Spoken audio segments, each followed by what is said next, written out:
প্রথমে একটু আনিস ভাই আপনার কাছে জানতে চাইবো যে আহ, নির্বাচন আসছে বা এই সরকার ক্ষমতায় আছে ১.৫ বছরের মতো বেশি সময় হলো।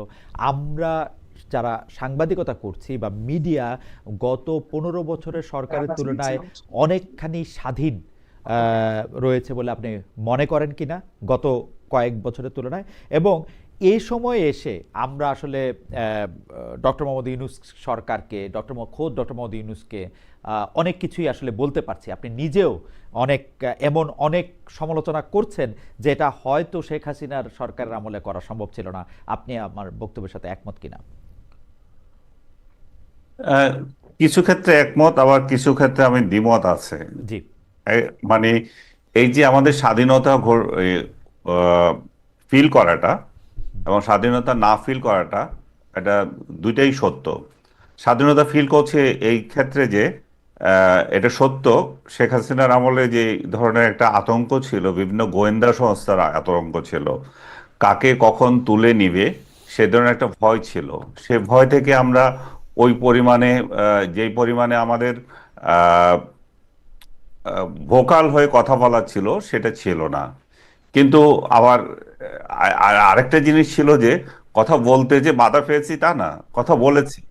কিন্তু এক ধরনের ভীতি কাজ করেছে। বর্তমান সময়ে যে ভীতিটা, সেটা কিন্তু এই এজেন্সিগুলোর ভীতি না, কিংবা সরকারের তরফ থেকে ভীতি না। বর্তমান সময়ের ভীতি হচ্ছে যে মব ভায়োলেন্স। এই যে সরকারের হয়ে নানা গোষ্ঠী তৈরি হয়েছে, এই গোষ্ঠীগুলো এক একটা ভয় দেখায় যে ওকে ধরো, একে মারো, এই কেন কথা বলে। এই যে এখন মোট কথা হচ্ছে একটা অরাজকতার সমাজ চলতেছে ডক্টর ইউনূসের আমলে। ডক্টর ইউনূস কাউকে হয়তো, কাউকে না, অনেকে হয়তো কথা বলতে পারছে না। পার্সোনালি আমি বলবো যে আমাকে কথা বলতে বাধা দেয়নি, কিন্তু উনি বাধা দিচ্ছে না, কিন্তু প্রতিষ্ঠানগুলো থেকে বাধা আছে। প্রতিষ্ঠানগুলো থেকে বাধা আছে মানে যে আনিস আলমগীরকে টক শোতে নিও না, কোথাকার কোন একজন ইউটিউবার বলে দিলেন, কিংবা যারা সমাজে বিশৃঙ্খলা সৃষ্টি করে ওই ধরনের ইউটিউবার যারা বিদেশে বসে বসে লেকচার দেয়, তারা বললো যে অমুককে নিও না। তো সেই টেলিভিশন ভয় পেলো যে না না, আমি কেন ওকে আর আনবো না। আমি নাম ধরে কয়েকটা টেলিভিশনের নাম বলতে পারি, কিন্তু এখন বলবো না সেটা, কারণ তারা নিজেরা জানে তারা কি কারণে আনতে পারছে না, এবং তারা অপারগতাও প্রকাশ করে যে এই এই কারণে আমরা পারছি না। এখন দেশে এমন একটা পরিস্থিতি সৃষ্টি হয়েছে, ডক্টর ইউনূস হয়তো বাধা দিচ্ছে না, কিন্তু ইউনূসের হয়ে অনেক অনেকে আমাদেরকে বাধা দিচ্ছে, বলছে যে অমুকে আনো কেন, তমুকে আনবে না। তো সেই, এবং তাদেরকে মালিকদেরকে হুমকি দিচ্ছে, তোমার তোমার দুর্নীতি নিয়ে লিখবো যদি এটুকু করতে থাকো। তো সেই ধরনের একটা বাধা তো আছেই। হ্যাঁ। তো সেই ক্ষেত্রে আমি বলবো যে শেখ হাসিনার আমলে যে ধরনের বাধা ছিল, আমরা একটা একটা নির্দিষ্ট গোষ্ঠীকে ভয় পেতাম, একটা আনি- নির্দিষ্ট আনিস ভাই, এজেন্সিকে ভয় পেতাম। আনিস ভাই আমার এখন এখন সেই ভয়টা, এমন এক পরিস্থিতি তৈরি হয়েছে যে এখন কে কার উপর কে হামলা করবে কখন, তার কোনো ইয়ত্তা নেই। আনিস ভাই, আমি শুধু এই ব্যাপারটাকে, আপনি বলতেছিলেন যে এখন আর কোনো গোয়েন্দা সংস্থার কোনো ভয় নাই বা গোয়েন্দা সংস্থা তুলে নিয়ে যাবে সেই ভয়টা পাওয়া যাচ্ছে না, কিন্তু আসলে একটা মব অনেক গোষ্ঠী করে যে আপনাকে নেওয়া বা উমুককে নেওয়া তমুককে নেওয়া সেটা থাকতেছে। এমন কি হইতে পারে আনিস ভাই যে ওই সময় হয়তো মব ভায়োলেন্সের শিকার আপনি হন নাই, কিন্তু আরো অনেকে হয়েছে? এরকম কি হইতে পারে যারা মব ভায়োলেন্সের শিকার, আপনি যেটাকে বলতেছেন সেটা আপনাকে কখনো ফিল করতে হয় নাই, কিন্তু যারা ওই সময় একটু রাইটিস্ট কথা বলছে, একটু ইসলামপন্থী কথা বলছে বা একটু বিএনপি জামায়াতের হয়ে কথা বলছে, এমন কি বামপন্থী হয়ে কথা বলছে, তাদেরকে সাংঘাতিক রকম মব ভায়োলেন্সের শিকার হইতে হয়েছে?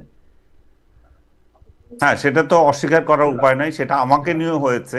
হ্যাঁ। আমাকে ছাত্র ইউনিয়নের তথাকথিত বিপ্লবী এখন সভাপতি, জি। সেও পর্যন্ত বলেছে যে একে একে ধরো, একে মারো।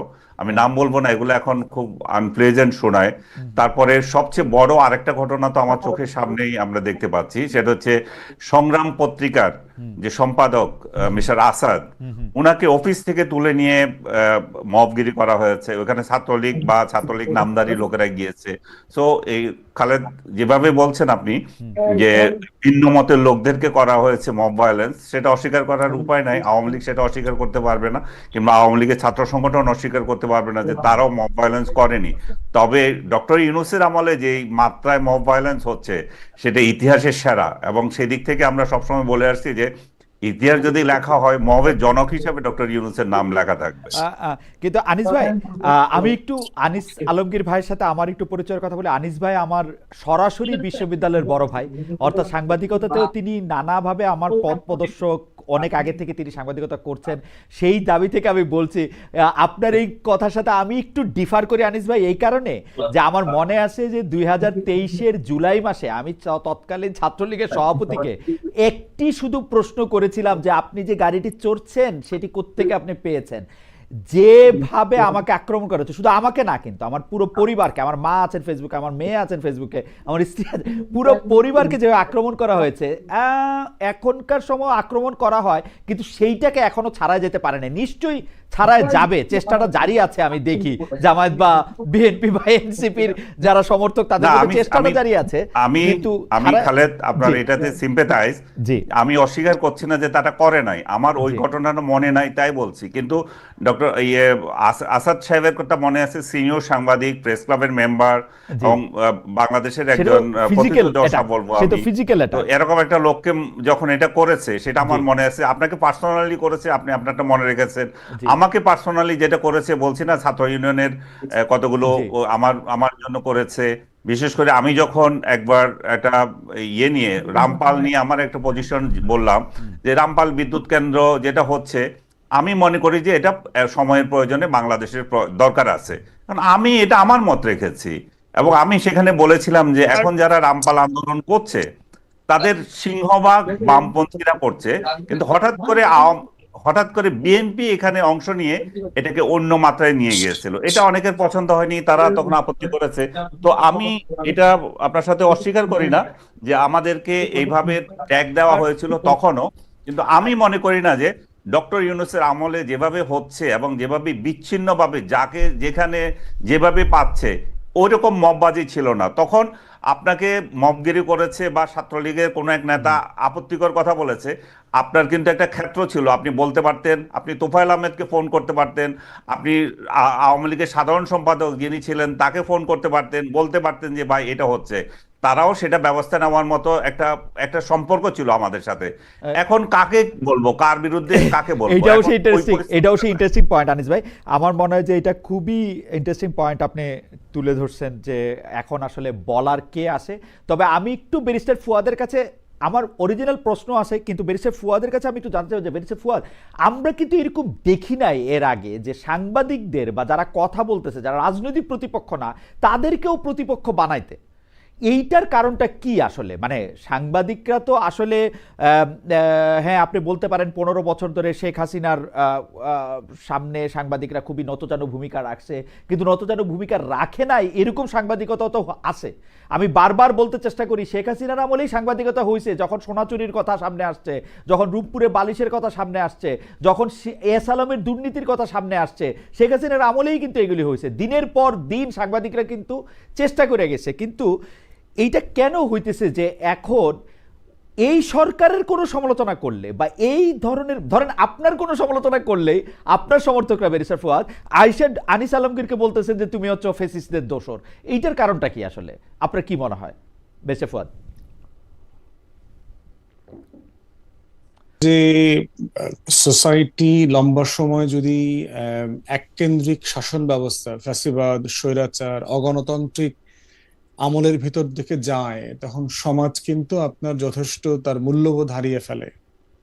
ফ্যাসিবাদের সবচেয়ে বড় ক্ষতি যেটা হয় সেটা হচ্ছে যে সমাজের ভিতরকার নাগরিকদের মধ্যকার যে সম্পর্ক, যে মর্যাদার সম্পর্ক, সম্মানের সম্পর্ক, গণতান্ত্রিক মূল্যবোধের সম্পর্ক, এই সম্পর্কগুলো নাই হয়ে যায়।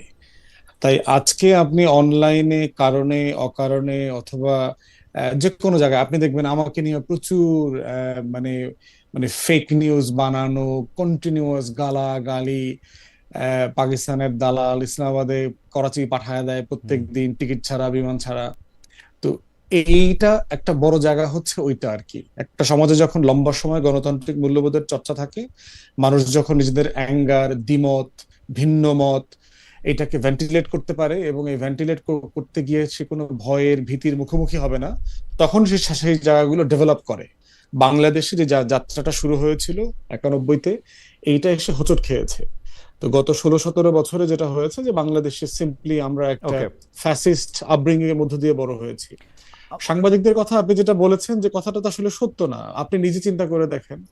আপনি কি যখন ইন্ডিপেন্ডেন্টে ছিলেন তখন কি আপনি হেনস্থার শিকার হন নাই? আওয়ামী লীগের নেতারা, সাবেক এমপিরা বিভিন্ন সময় কি আপনাকে হেনস্থা করে নাই? করেছে তো।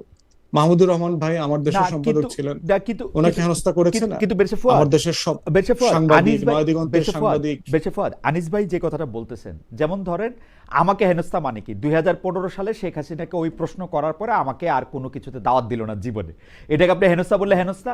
কোনো বড় পলিটিক্যাল লিডার আসতে চাইলো না অনুষ্ঠানে, সেইটা একটা হেনস্থা বললে হেনস্থা? সারাক্ষণ ধরেন আমার বিরুদ্ধে বিষেধাগার ফাইল তৈরি, আমি কবে কি বলছি সেগুলি, কিন্তু এই কথাগুলিও আমি আসলে বলতে পারতাম যখনই পাইছি, যখনই আওয়ামী লীগের কোনো মন্ত্রীকে পাইছি সেগুলি বলতে পারতাম। আনিস ভাই যেটা বললেন, এখন কেউ বলার কোনো জায়গা নাই, মানে কারে আপনি বলবেন? দেখা যাচ্ছে যে আপনিও আপনার কথাই বললেন অকারণে, মানে আপনার সাথে যুক্তিতে হয়তো পারতেছে না, যুক্তিতে হয়তো মিলতেছে না, কোথাকার কোন জায়গার কোন ভিডিও বাইর করে আমাকে 100 লোক জিজ্ঞেস করতেছে যে এইটা কি ঠিক কিনা, এইটা ওইটা কিনা, মানে এগুলি কি আসলে, মানে এটা কেন? না, এটা তো বললাম যে এই যে আওয়ামী ফ্যাসিবাদের কথা বললাম, যে টোটাল মূল্যবোধ তো মানে ডিক্লাইন করেছে। ডেমোক্রেটিক যে ভ্যালু সিস্টেম, এটা তো একটা কন্টিনিউশন লাগে। একটা জেনারেশন যখন আপনি তাকে সাপ্রেস করে রাখবেন, সে যখন তার অ্যাঙ্গার ভেন্টিলেট করতে পারবে না, দ্বিমত ভেন্টিলেট করতে পারবে না, তখন তো সে সুডো মানে আইডি খুলে আপনাকে, আমাকে অথবা অন্য কাউকে সে এটা করবে। অতএব এই জিনিসটার দায় হইলো পুরো ফ্যাসিবাদকে নিতে হবে। গণজাগরণ মঞ্চ কি একটা মব না বলেন? এখান থেকে কি বাংলাদেশে হাজার হাজার কোম্পানির তালিকা করা হয়নি?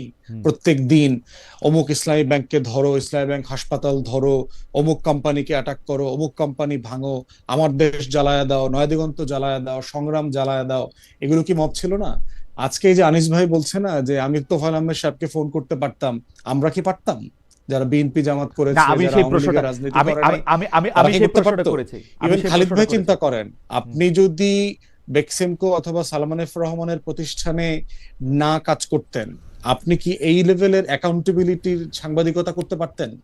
এটা কি আপনার দিগন্ত টিভির না, সাংবাদিকরা এই আমা- লেভেলের সাংবাদিকতা করতে আমার পারতো? কাছে মনে হয় যে, আমার কাছে মনে হয় যে বেশে ফুয়াদ, এই প্রসঙ্গটা নিয়ে আমরা নিশ্চয়ই আরেকদিন আলাপ করব, তবে আমার কাছে মনে হয় যে বাংলাদেশের এমন কোনো টেলিভিশন ছিল না, আমি যে সময় সাংবাদিকতা করেছি 12 থেকে 19, যাদের সাথে শেখ হাসিনার সরকারের খুবই ঘনিষ্ঠ সম্পর্ক ছিল না। মানে এটা আমি যদি আজাদ সাহেবের টেলিভিশনে কাজ করতাম আপনি আমার একই কথা বলতেন, আমি যদি বসুন্ধরাতে কাজ করতাম একই কথা বলতেন, যমুনায় কাজ করতাম আপনি আমার একই কথা বলতে পারতেন। যারা যমুনা, না, বসুন্ধরা, আজাদ ভাই টিভিতে কাজ করেছে, একটু পার্থক্য আছে খালিদ ভাই, একটু পার্থক্যের জায়গা হচ্ছে আপনার স্বাধীনতাটা আপনি মেনটেন করছেন, সেটা কিন্তু আমি, আপনি এটাও সেটা জানতেন আমার যে অর্জন, কিন্তু একে এইটাতে আজাদ। যখন আপনি বলেন যে এটা সালমান এফ রহমানের টিভিতে কাজ করছি বলে, আমি এটা মানতে রাজি না। আমার চেয়ে বেশি না, সম্পর্ক দুইটাই আছে এখানে, দুইটা না, উপকরণই যমুনা আছে। টিভি, একটা হচ্ছে যমুনা আপনি টিভি, স্বাধীন বসুন্ধরা থাকতে টিভির চাইছেন। সম্পর্ক আজাদ সাহেবের সম্পর্ক শেখ হাসিনার চেয়ে কোনো অংশে কম ছিল না। এস আলমের টিভি না, ছিল না, তারপরে ধরেন এস আলমের টিভি ছিল না, ক্ষমতার পার্থক্য, এস আলমের টিভি ছিল ক্ষমতার না। পার্থক্য তো আছে, ওকে, ছিল, কিন্তু আপনার ধরেন এস আলমের সাথে তো আপনি সালমান এফ রহমানের তুলনা করতে পারবেন না এস আলম ক্ষমতার ওয়াজ, জায়গা থেকে আর কি। একটা পর্যায়ে এস আলম ওয়াজ মোর ক্লোজ টু শেখ হাসিনা, এটার প্রমাণ আমরা ওটা নানাভাবে শেষের আরো শেষের সামনে দিকে দেখব, হতে পারে। আরো সামনে এটা দেখব, দুটো উপকরণই আছে, আরো সামনে মানে দেখব যারা যে- ধরেন স্বাধীন থাকতে চেয়েছে, জি, আবার ওই একটা রিজনেবল প্রোটেকশন ছিল ব্যাক অফ মাইন্ড, সেই জায়গাটার একটা কম্বিনেশন আপনার মধ্যে ছিল। অধিকাংশ জায়গাতেই সবাই সেলফ সারেন্ডার করে ফেলছে, সে স্বাধীনও থাকতে চায় না, শুধু চাকরি করেছে। সাংবাদিকতা তো চাকরি না, ইটস বিয়ন্ড এই প্রফেশন, এটা বিয়ন্ড এমপ্লয়মেন্ট। তো ওকে। সেই জায়গাটা আপনি করতে পেরেছেন বলেই তো আজকে আপনি এখনো টিকে আছেন, আপনি বাংলাদেশে না, এসে আরো ঘুরে গেছেন। আরো বা- আরো আরো আরো অনেকে নিশ্চয়ই আরো অনেক বেশি ভালোভাবে করছে। কিন্তু বেশে ফুয়াদ, আমি আজকের প্রশ্নে আসি। বেশে ফুয়াদ, ইলেকশন হবে কি হবে না সেটি একটি খুব সব মানুষের মনে প্রশ্ন। আমি সেই প্রশ্নটি আপাতত আনিস ভাইয়ের কাছে, আনিস ভাইয়ের জন্য তুলে রাখি, আনিস ভাইয়ের কাছে শুনে এটা আপনার কাছে শুনবো। কিন্তু আমি প্রথমে এবি পার্টির অবস্থান জানতে চাই। এবি পার্টি কেমন মনে করতেছে যে এইবারের ইলেকশনে এবি পার্টি তার মতামত নিয়ে কতটা জনগণের কাছে পৌঁছাতে পারলো, বা এবি পার্টি কি ধরনের রাজনৈতিক জোটের কথা ভাবছে কিনা যদি ভেবে থাকে? আগে এবি পার্টির কথা আমরা একটু শুনি, বেরেশা ফুয়াদ। প্রথম কথা হচ্ছে যে আমরা আপনার এখন পর্যন্ত 109টা আসনে প্রার্থিতা ঘোষণা করেছি। এর ভিতরে সবাই যার যার সামর্থ্য মোতাবেক প্রচারণা করছে। 25-30টা আসনে আপনার খুবই অ্যাক্টিভলি প্রচারণা করছে, এবং তারা ন্যাশনাল স্ট্যান্ডার্ডে সংসদ সদস্য হবার যোগ্য মানুষ। আমাদের আর্থিক সামর্থ্যে ঘাটতি আছে, আমাদের লোকবলে ঘাটতি আছে, সাংগঠনিক স্ট্রেংথে ঘাটতি আছে, কিন্তু আমাদের সক্ষমতা মোতাবেক আমরা সেই ক্যাম্পেইন করে যাচ্ছি। আমাদের রাজনৈতিক বক্তব্যটা গত 5-6 বছর থেকে আমরা দিয়ে আসছি যে বাংলাদেশে দেখবেন যে গত লম্বা সময় 3 দশকের উপর থেকে বিকল্প ধারার রাজনীতি, তৃতীয় ধারার রাজনীতি, সংস্কার, নতুন ধারার রাজনীতি, এই শব্দগুলো কিন্তু যথেষ্ট আলোচিত শব্দ। ডক্টর কামাল হোসেন যখন আওয়ামী লীগ থেকে বের হয়ে আসলেন অথবা তাকে বহিষ্কার করা হলো, উনি গণফোরাম করলেন, তখনও কিন্তু এই কথাটা উনি বলেছেন। বি চৌধুরী যখন অথবা অলি আহমেদের মতো লোক যখন বিএনপি থেকে বের হয়ে আসছেন, তারাও এই কথাটা বলবার চেষ্টা করেছে। এখন আমরা এবং 111-এর সময় এটা খুবই ওয়াইডলি স্পোকেন ওয়ার্ড, সংস্কার, বিকল্প, এই সেই, -2, 3, 4, আমরা আসলে এই জিনিসটা বোঝার চেষ্টা করেছি। শুরুতেই দল করি নাই, আপনি জানেন যে আমরা জন আকাঙ্ক্ষার বাংলাদেশ নামে একটা প্ল্যাটফর্ম করলাম 2019-এ। আমাদের পারপাস ছিল যে আসলে জন আকাঙ্ক্ষাটা বোঝা, যে আমরা যে একটা তৃতীয় ধারার একটা নতুন রাজনীতি করব, এই যে এই বড় দুইটা দলের বলয় থেকে বের হয়ে এসে করবো, আসলে কি নিয়ে করব। এবং ওই একটা বছর 19 এপ্রিল থেকে 20 মে পর্যন্ত, আপনার একটা বছর আমরা প্রায় 1100 থেকে 1200 মিটিং করেছি সারা বাংলাদেশে এবং বিদেশে, যেখানে বাংলাদেশি প্রবাসীরা থাকেন, যেখানে এই এলাকাগুলোতে আমরা অনেকগুলো দেশ ভ্রমণ করেছি গ্রুপ করে করে, যেখানে নতুন রাজনীতি ডেভেলপ করেছে। আম আদমি পার্টি তুরস্কে, আপনার আক পার্টি মালয়েশিয়াতে, ইন্দোনেশিয়াতে, তিউনিসিয়াতে, মরক্কোতে, এই জায়গাগুলো আমরা বোঝার চেষ্টা করেছি। এবং আমরা কিছু অনুসিদ্ধান্তে আসছি তখন যে আসলে বাংলাদেশের তৃতীয় ধারার রাজনীতিতে আকাঙ্ক্ষাটা কি।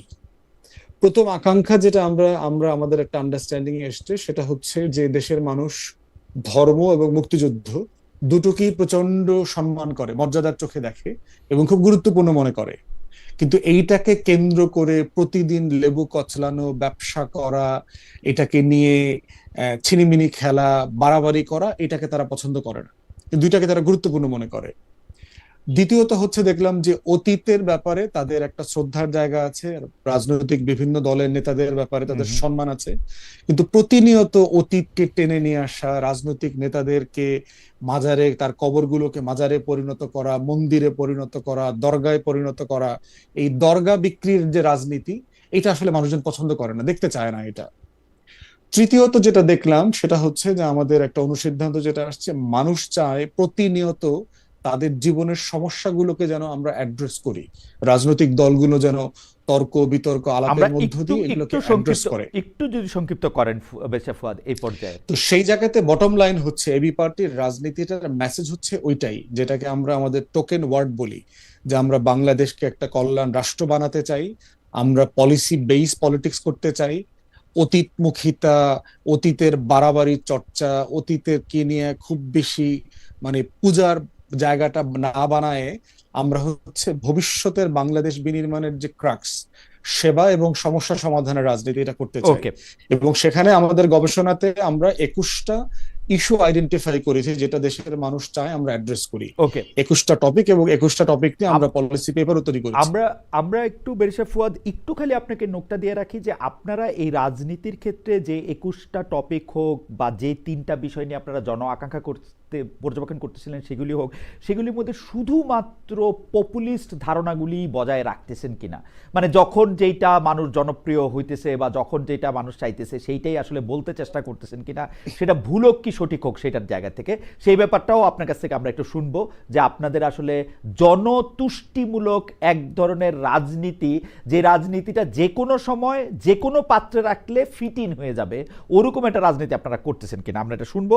তার আগে আমরা একটু আনিস ভাইয়ের কাছে যাই। আনিস ভাই, নানা কারণে মানে বাংলাদেশে একটা ভূমিকম্প হইলেও প্রথম প্রশ্নটা আসে ইলেকশন ঠিকমতো হবে কিনা, বাংলাদেশে বেগম খালেদা জিয়া যদি অসুস্থ হন তৈলেও প্রথম প্রশ্নটা আসে ইলেকশন ঠিকমতো হবে কিনা, তারেক সাহেব দেশে না আসলেও প্রথম প্রশ্নটা আসে ইলেকশন ঠিকমতো হবে কিনা, একটা আর্মিতে 3টা অফিসার বদলি হইলেও এই প্রশ্ন আসে ইলেকশন ঠিকমতো হবে কিনা, বিডিআর এর মামলার রায় হইলেও এই প্রশ্নটা আসে ইলেকশন ঠিকমতো হবে কিনা।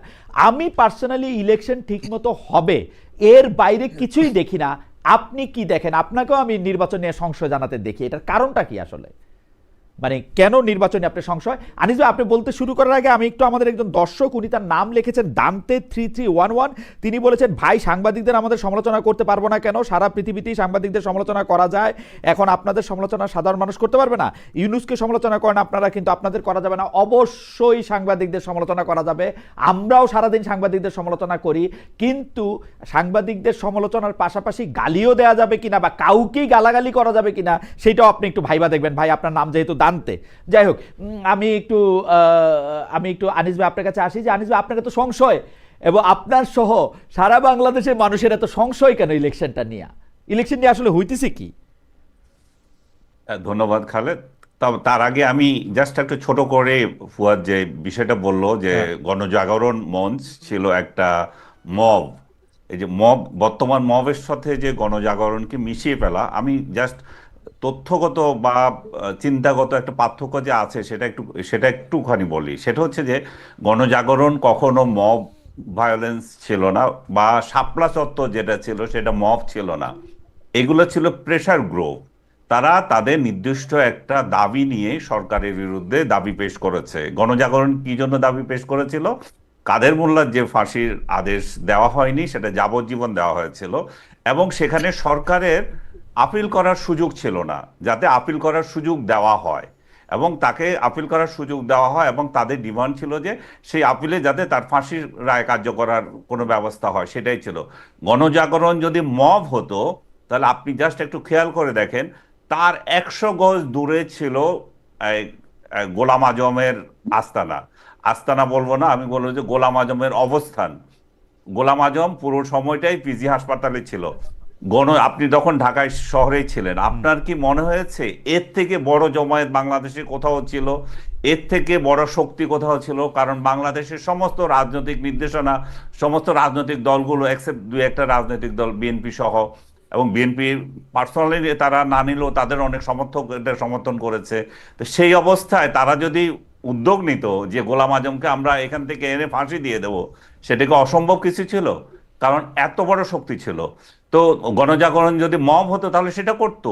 এই যে আমি আরেকটা উদাহরণ দিই, না, কয়েকদিন আগে যে আবির ভাই, এই সরি, ছেলেপেলেরা যে আওয়ামী লীগকে নিষিদ্ধ করলো এবং শাহবাগে এসে যে দাবি জানালো, সেটা কি মব ছিল? না, মোটেই সেটা মব ছিল না, সেটাও ছিল প্রেসার গ্রুপ। তারা সরকারের উপর তাদের দাবিটা পেশ করেছে, তারা সেই অনুযায়ী সরকার বাধ্য হয়েছে। আনিস ভাই, আমার কাছে মনে হয় যদি আমরা সংজ্ঞার দিক দিয়ে আমরা এই বিতর্কটা চালু রাখি, তাইলে আসলে মব, প্রেসার গ্রুপ এগুলি নিয়ে আমরা একদিন আলাদা করে নিশ্চয়ই আমরা কথা বলতে পারবো। না, আমি এখানে শেষ করে দিয়েছি। জি, যে মব এবং প্রেসার গ্রুপের পার্থক্যটা বোঝার জন্য আমি এটা আমার বললাম। মনে হয় যে অনেকে আপনার ডেফিনিশনের সাথে একমত নাও হতে পারেন আনিস ভাই, মানে আপনি না হতে যেটাকে, পারে না, আমি আমারটা যেটা মনে করি সেটা বলছি। জি জি, এখন ইলেকশন যেটা হচ্ছে যে এই ইলেকশন নিয়ে কেন সবার সন্দেহ, আপনি যথার্থই বলেছেন যে উদাহরণগুলো হয়েছেন, যা কিছু হোক সবার সন্দেহ হচ্ছে ইলেকশন হবে কিনা। আজকে একটা রাজনৈতিক দল এই ম্যানিফেস্টো ঘোষণা করার, ম্যানিফেস্টো না, এটা কি বলবো, এই যে শিডিউল ঘোষণা করার ক্ষেত্রে আপত্তি জানিয়েছে। এখন তাতেও মানুষ সন্দেহ করছে যে ডক্টর ইউনূস কি তাহলে নির্বাচন পিছিয়ে দিয়ে আবার 5 বছর থাকার প্ল্যান করছে কিনা। এই ধরনের আশঙ্কার দুইটা কারণ আছে। প্রথমত হচ্ছে এটা একটা ইনক্লুসিভ ইলেকশন হচ্ছে না। ইনক্লুসিভ ইলেকশনের কথা যখনই আমি বলি তখন মনে করে যে অনেকের গা জ্বালাপালা করে। ভাই, বাস্তবতাটা হচ্ছে যে ইনক্লুসিভ ইলেকশন হচ্ছে না। একটা রাজনৈতিক দলকে বাদ দিয়ে, কিংবা ওই রাজনৈতিক দলের জোট সমর্থক যারা ছিল, জোটে যারা ছিল, তাদেরকে বাদ দিয়ে একটা ইলেকশন হচ্ছে। এখন যেহেতু ওদেরকে বাদ দিয়ে একটা ইলেকশন হচ্ছে, সাধারণ মানুষের মধ্যে একটা ভাবনা আছে যে এই ইলেকশন কতদিন টিকবে, ইলেকশন হতে পারে কিনা, আমেরিকা এখানে হস্তক্ষেপ করবে, ভারত এখানে হস্তক্ষেপ করবে, দোহাতে এটা মিটিং হচ্ছে, এই জাতীয় একটা জল্পনা কল্পনা মানুষের মধ্যে থাকে। সেই একটা গোষ্ঠী এই জায়গায় কি একটা ছোট প্রশ্ন করতে পারি? আপনি বলছেন একটা রাজনৈতিক দলকে বাদ দেওয়া হয়েছে, আমি যদি ধরে নিই এই রাজনৈতিক দলটার নাম আওয়ামী লীগ, সেই আওয়ামী লীগ কি একবারও বলছে ওরা এই নির্বাচন করতে চায়? আওয়ামী লীগ কি এইটা কোর্টে, আওয়ামী লীগ কি কোর্টে এটা ট্রাই করছে? আমি বলছি যে কোর্টে এটা ট্রাই করছে, তারা চায় নাকি? তারা বিভিন্ন সময় বলেছে, না, তারা বলছে যে এই সরকার পরিবর্তন করে তারা তত্ত্বাবধায়ক সরকার আমলে নির্বাচন চায়, ইউনূস সরকারের অধীনে নির্বাচন করতে তারা চায় না। কিন্তু কথা হচ্ছে যে আমরা কেন সুযোগ দিচ্ছি না? আমাদের কথা হচ্ছে শেখ হাসিনার আমলে যে সমস্ত নির্বাচনগুলো হয়েছিল সেগুলো কলঙ্কিত ছিল। কেন? তারা তারা নিজেরা নির্বাচন করেছে, রাতের ভোট করেছে, তারা মানুষ স্যাটিসফাইড হয় নাই তাদের ভোটে। কিন্তু বর্তমান সময়ে যে নির্বাচনটা হতে যাচ্ছে, যেটা আমরা আবার ইতিহাসে সাক্ষী হতে যাচ্ছি, সেই নির্বাচনটা হতে যাচ্ছে কিছু রাজনৈতিক দলকে কমপ্লিটলি মাইনাস করে। সেই মাইনাস তারা নিজের ইচ্ছা হচ্ছে না, তাদেরকে আমরা নিষিদ্ধ করে রাখছি। শেখ হাসিনার সাথে পার্থক্য এই জায়গায়, শেখ হাসিনা আপনাকে নিষিদ্ধ করে নাই যে ইলেকশন করতে পারবেন না, কিন্তু এই আমলটা হচ্ছে যে না, শেখ হাসিনার দল 14 দল জাতীয় পার্টি এরা নির্বাচন করতে পারবে না, কিংবা 14 দল বা জাতীয় পার্টি যে করতে পারবে সেটাও বড় গলায় বলছে না, এবং আবার তাদেরকে হুমকি দেওয়া হচ্ছে তারা যদি নির্বাচনে আসে তাহলে খারাপ হবে। তার মানে হচ্ছে যে একমাত্র শুধু আওয়ামী লীগ নয়, আরো বিভিন্ন রাজনৈতিক দল নির্বাচন করতে পারবে কি পারবে না এই অনিশ্চয়তার মধ্যে রয়ে গেছে। আমি ধরে নিচ্ছি তাদেরকে ছাড়াই ইলেকশন হচ্ছে, কিন্তু বাস্তবতার সাথে আমাকে বলতে হবে যে এই নির্বাচনটা যেটা হতে যাচ্ছে সেটা এই যেহেতু ইনক্লুসিভ হচ্ছে না, সেই জন্য মানুষের মধ্যে একটা আশঙ্কা আছে। আর দ্বিতীয়ত হচ্ছে যে এই ইলেকশনটা হতে যাচ্ছে বিএনপি ভার্সেস জামায়াতে ইসলামী, প্লাস জামায়াতে ইসলামের A party, B party, C party বা B team, A team, C team, যার মধ্য থেকে ফুয়াদের যে রাজনৈতিক দলটা সেটাকেও একটা বি টিম, সি টিম হিসাবে ধরা হয় জামায়াতে ইসলামের। তো এমন একটা পরিবেশে যে নির্বাচন হতে যাচ্ছে, সেটা সাস্টেনেবিলিটি কতটুকু থাকবে, তারা আসলে কয়দিন ক্ষমতায় থাকতে পারবে, সেটা নিয়ে আশঙ্কা করছে মানুষ। ধরে নিয়েছে যে এই নির্বাচনে যারা নির্বাচিত হোক, হয় জামাতে ইসলামী জিতুক কিংবা আওয়ামী লীগ বিএনপি জিতুক, 6 থেকে 7 মাসের মধ্যে এই যারা বিরোধী দলে থাকবে সরকারের পরিবর্তন আনার জন্য, সরকার বিরোধী আন্দোলন করার জন্য তারা আওয়ামী লীগকে ডেকে আনবে এবং আওয়ামী লীগের সাথে জোটবদ্ধ হয়ে এরা আন্দোলন করবে। সেই জন্য মানুষের মধ্যে আশঙ্কা যে আসলে এই নির্বাচন হতে যাচ্ছে কিনা।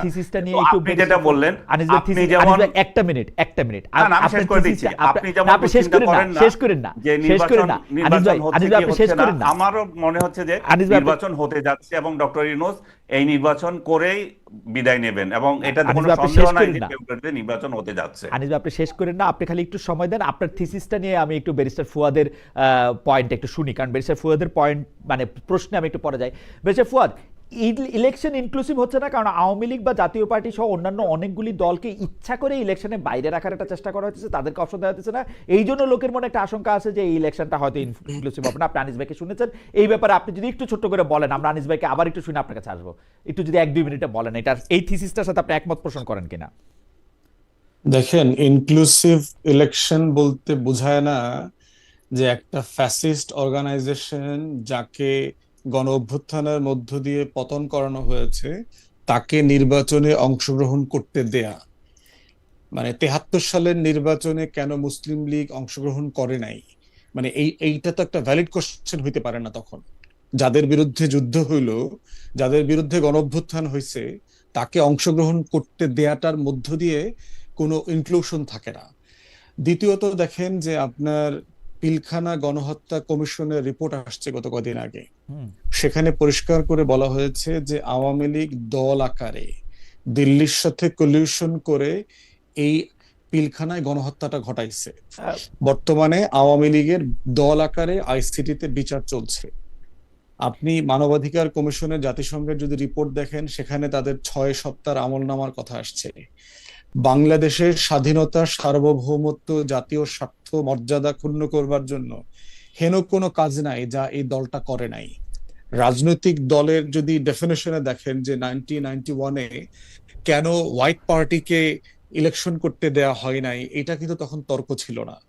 1945-এর অনওয়ার্স নির্বাচনে জার্মানিতে নাৎসিদেরকে কেন ইলেকশন করতে দেয়া হয়নি, অথবা ইতালিতে আমার মনে হয় যে ব্যারিস্টার ফুয়াদ আমি আপনাকে প্রশ্ন হইতে পারে না, যে প্রশ্ন হইতে পারে না জায়গা থেকে আমি আপনাকে কয়েকটা প্রশ্ন করি। গণ অভ্যুত্থানের কথা আপনি বলেছেন, গণ অভ্যুত্থানের মধ্যে আওয়ামী লীগ আউটস্টেড হয়েছে। গণ অভ্যুত্থানের মধ্যে কখনো আমি এইটা দেখি নাই যে আওয়ামী লীগকে রাজনীতি করতে দেওয়া হবে না, এটা গণ অভ্যুত্থানের দাবি ছিল। আপনি বলেছেন যে দল আকারে দিল্লির সাথে মিলে বিডিআর হত্যাকাণ্ড করা হয়েছে, সেটা বিচারাধীন বিষয়, সেটার ব্যাপারে এখনো কোনো রায় আসে নাই। দল কোনো অন্যায় করতে পারে কিনা সেটা সারা জীবনের প্রশ্ন।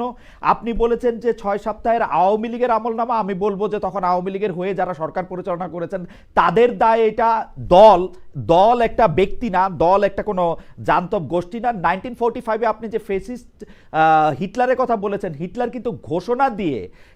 কিন্তু ঘোষণা দিয়ে জাতিগত নিধন কর্ম চালু করেছিলেন সারা ইয়েতে। শেখ হাসিনা এবং সরকার কিন্তু এখনো অস্বীকার করেন যে তারা এটা করেন নাই, ওই সময় তারা এই ঘোষণা দেন নাই যে আমরা এদেরকে মাইরা ফেলবো। হাওয়েভার এই প্রশ্নগুলি কিন্তু উঠতেছে। আমরা দল হিসাবে আওয়ামী লীগকে কি আসলে ভয় পাইতেছি যে ওই ইলেকশনে আসলে আমরা কম ভোট পাবো, আওয়ামী লীগ আবার ক্ষমতা নিয়ে যাবে, ব্যাপারটা কি এরকম? এই জন্য আমরা ওকে ইলেকশনে আসতে অপশন দিচ্ছি না? না, এটা এটা নির্বাচনের প্রশ্ন না, এটা প্রশ্ন হচ্ছে যে আপনার গণ অভ্যুত্থান পরবর্তী যে বাংলাদেশ বিনির্মাণের আলোচনা আসছে, নিউ পলিটিক্যাল সেটেলমেন্ট, সেই নিউ পলিটিক্যাল সেটেলমেন্টে আওয়ামী লীগের এক্সিস্টেন্স থাকতে পারে না। কারণ নতুন বাংলাদেশ বিনির্মাণের যে আকাঙ্ক্ষার কথা আসছে, সেটা অ্যাবসলিউটলি তার অস্তিত্বের বাইরে থেকে বিনির্মাণের প্রশ্ন আলোচনা হতে হবে। কারণ এইটা আমাদের সার্বভৌমত্বের কোশ্চেন, যে গত 16-17 বছর যারা মুক্তিযুদ্ধের আকাঙ্ক্ষা থেকে শুরু করে বাংলাদেশের সংবিধান, আমাদের রাজনীতি এবং গণতান্ত্রিক মূল্যবোধের যে ন্যূনতম জায়গাগুলো, তার প্রত্যেকটা জিনিস ধ্বংস করে দিয়েছে। তো যে বাংলাদেশের নির্বাচন ব্যবস্থা ধ্বংস করে দিয়েছে, যে বাংলাদেশের গণতন্ত্র ধ্বংস করে দিয়েছে, যে বাংলাদেশের সাংবিধানিক কাঠামো ধ্বংস করে দিয়েছে, তাকে সেই সংবিধান মোতাবেক তার অধিকারকে স্বীকৃতি দিয়ে ইনক্লুড করবার জায়গাটা কোথায় আসে? সে তো পলিটিক্যাল পার্টির ডেফিনেশনে পড়ে না, তাকে তো একটা পলিটিক্যাল পার্টি আকারে ডেফিনেশনে আসতে হবে। না না, সেই ডেফিনিশনটা তারপরে দেখেন এই আলোচনাটা কখন আসতে পারে। সেই ডেফিনিশনটা তো বেরিয়েছে ফদ, আপনি ঠিক করে দিবেন না, সেটা কোর্ট বলে দেখ আওয়ামী লীগ একটা পলিটিক্যাল পার্টির ডেফিনিশনের মধ্যে পড়ে না, আওয়ামী লীগ একটা নিষিদ্ধ দল না, সেটা তো আমরা এই জন্য তো আমরা কিন্তু তার আগ পর্যন্ত আপনি এটা কি করে বলেন? ব্যক্তির দায় আপনি দলকে কি করে দেন? আসলে এটা আপনি পারেন কি? একজন জুরিস্ট হিসেবে আপনি এটা বলেন। পারি, কারণ হচ্ছে যে হ্যাঁ পারি, এটা পারি এই কারণে যে আপনি যদি এটা একটা বিচ্ছিন্ন কিছু লোক এটা করে থাকে, যেমন ধরেন আপনি আওয়ামী লীগকে চাঁদাবাজের দল আকারে স্বীকৃতি দেবে কিনা, এইটা আপনি দিতে পারবেন না, কারণ আওয়ামী লীগের লোকজন চাঁদাবাজি করছে। কিন্তু পুরো দল কাঠামো আওয়ামী লীগের ধরে ধরে চাঁদাবাজি করছে, এইটার সাফিসিয়েন্ট প্রমাণ দেয়া যাবে না। কিন্তু আপনি গণহত্যার সাথে জড়িত, গত 16 বছরে গুম খুনের সাথে জড়িত, তার এই পুরো কাঠামো, তার দলের নেতৃবৃন্দ রাষ্ট্র কাঠামোকে ব্যবহার করে কিভাবে কাজগুলো করেছে, এইটা গুম কমিশনের রিপোর্টে উঠে আসছে, এটা পিলখানা গণহত্যার কমিশনের রিপোর্টে উঠে আসছে, এটা আইসিটির যে শুনানি হয়েছে শুনানিতে উঠে আসছে, যে পুরো কাঠামো কিভাবে জড়িত এটার সাথে। ইভেন আপনার দেখেন এই যে শুট অন সাইট, আপনি আইসিটি ওয়েল আমার কাছে মনে হয় যে আপনি যেগুলি কথা বললেন সেখানে হচ্ছে দল হিসাবেও দায় দেয়া যায়, সে ব্যাপারে জনাব আনিস আলমগীর আপনি কি আপনি শেষ করে দিই। গণভবনের সর্বশেষ যে 14 দলীয় মিটিং হয়েছে, যেই মিটিং এর মধ্য দিয়ে আপনার মিলিটারি ডিপ্লয় করা হলো, কারফিউর মতো করে সিচুয়েশন জারি করা হলো, মোবাইল শাটডাউন করা হলো, shoot on sight policy declare করা হলো, এটা কি? এটা জেনোসাইড না? এটা একটা এক্সটারমিনেশনের মতো করে আপনি আমাকে যদি ডেভিলস অ্যাডভোকেট হওয়ার পারমিশন দেন, তাহলে আপনাকে কিন্তু তখন বলতে হবে তখন পোশাকে থাকা লোকজন মারা যাচ্ছিল, কিন্তু পোশাকে থাকা লোকজন যখন মারা যায়, আপনার সরকার, আপনি যখন রাষ্ট্রপ্রধান হবেন, আপনি যখন সরকার প্রধান হবেন, তখন আপনি পোশাককে কিন্তু আপনি প্রোটেক্ট করতে চাইবেন। কিন্তু আপনি আমার এই বক্তব্য অনেক অজনপ্রিয় হইতে পারে, কিন্তু আমার তো কিছু বলার নাই। আপনি যখন পোশাককে, আপনি দেখেন পোশাকধারী কতজন মারা গেছেন। আমি র্যাবের ডিজিকে ইন্টারভিউ করতে গিয়ে জানলাম 47 জনকে উনি কবরস্থ করেছেন, পোশাকধারী পুলিশ, যাদের গ্লাসও কেউ নিতেছিল না। ঠিক না? সেটা তো একটা অন্য সিচুয়েশন। আপনি সেই সিচুয়েশন আর সেই সিচুয়েশনকে আপনি একজন জুরিস্ট হিসেবে আপনি একটা বলেন যে এইটাকে আপনি গণহত্যার আপনি সংজ্ঞা দিতে পারেন, ইটস আপ টু ইউ। কিন্তু ঘটনা হইতেছে যে এর জন্য আপনি দল ইলেকশন করতে পারবা না, এটার মধ্যে যাইতে পারবা না, এটা আপনি আসলে বলতে পারেন? হ্যাঁ পারি তো, কারণ দলটা তো এই পুরো কাঠামো তো এটার সাথে ইনভলভ হয়ে গেছে। 14 দল মিলে তো এই মিটিংটা করেছে। অতএব এটা তো শুধু হাসিনা একা করে নাই, রাষ্ট্র কাঠামোকে ব্যবহার করে। গণভবনের সর্বশেষ মিটিং তো 14 দল আকারে সিদ্ধান্ত নিয়েছে তারা মিলিটারি কারফিউ ডিক্লেয়ার করবে, তারা shoot on sight policy enforce করবে, এবং তারা সেটা তারা এনফোর্স করতে পারে নাই। তো আপনার মনে থাকবে শুট অন সাইট কোনো পলিসি ছিল না, তার সেনাপ্রধানই বলছে তারা কাউকে গুলি করবে না। 1400 মানুষ তাহলে কেমনে খুন হইলো? 1400 মানুষের খুনের ব্যাপারটাও কিন্তু মানে আমার খুবই আফসোস যে আমি এই পক্ষ থেকে কথা বলতেছি। 1400 মানুষ খুনের যে কথা বলছে সেটার মধ্যে কিন্তু এটা অগাস্ট 14 তারিখ পর্যন্ত আপনি দেখেন, ওইটাও আমাদের খেয়াল করতে হবে। কিন্তু সুতরাং অগাস্ট এত 13 সহজে তারিখে আপনি কেন? এত সহজে আপনি 1400 বলে হ্যাঁ, ফেলেন না। কারণ হচ্ছে যে মানুষটা অগাস্টের আহত 14 তারিখ হয়েছে, পর্যন্ত কিন্তু হ্যাঁ ঘটনাটা। এটা আমি ব্যাখ্যা আছে তো ভাই, যে মানুষটা জি বলেন। গুলিবিদ্ধ হয়েছে 5 তারিখ পর্যন্ত, তা- সে no, তো হাসপাতালে না না কাতরায় এটা মারা গেছে 14 না তারিখে। না এটা হাসপাতালের মৃত্যুর কেস না ভাই, আপনি আবার দেখেন, হাসপাতালের মৃত্যুর কেস না, পুরনো আহতর কেস না এটা। হাউএভার আমি একটু জনাব আনিস আলমগীরের কাছে আসি। জনাব আনিস আলমগীর, আপনার কাছ থেকে যাই হোক, আপনাকে বলার আগে আমি একটু বলে নিই, একজন কামাল হোসেন উনি বলছেন, পার্সোনালি আপনাকে অনেক পছন্দ করি বা ভালোবাসি খালেদ ভাই, কিন্তু আমার মনে হয় আপনার কথা এবং আচরণে মনে হয় উপস্থাপনা আপনি পার্সোনালিটি কি পার্সিয়ালিটি করেন। ওকে, সরি ভাই, আমি একটু হানিস ভাই আপনার কাছে আসি। ব্যারিস্টার ফুয়াদ যেটা বলতেছেন যে আসলে তো শেখ হাসিনা একজন ব্যক্তি মাত্র নন, একটি দলকে প্রতিনিধিত্ব করতেন, এবং আওয়ামী লীগের কোনো লোককে আমরা কিন্তু শেখ হাসিনার এই যে, আমি খালি জুলাই আগস্ট বলবো না, 15 বছর ধরে উনি যে দুঃশাসন চালিয়েছেন, আওয়ামী লীগের কোনো লোক আওয়ামী লীগের থেকে এটি বলেছেন, আওয়ামী লীগের কোনো কাউন্সিলে বলেছেন, অন্য কোনো সময় বলেছেন বা বলার চেষ্টা করেছেন, সেইটা পর্যন্ত তো আমরা দেখি নাই আসলে। তাহলে সেই ক্ষেত্রে সেই দলটা এটার জন্য কেন সাফার করবে না? সেটার জন্য শুধু ব্যক্তি কেন, কেন আমরা আওয়ামী লীগকে আরো বেয়ার করতে হবে? আমরা কেন এই আওয়ামী লীগকে বহন করে বেড়াবো? এটা কারণটা কি আসলে আনিস ভাই? ওকে, এই ক্ষেত্রে আমি বলি যে ফুয়াদ যে যুক্তি দেখাচ্ছে, যে সেই যুক্তি তাহলে আমার রাষ্ট্রে সমভাবে প্রয়োগ হতে হবে।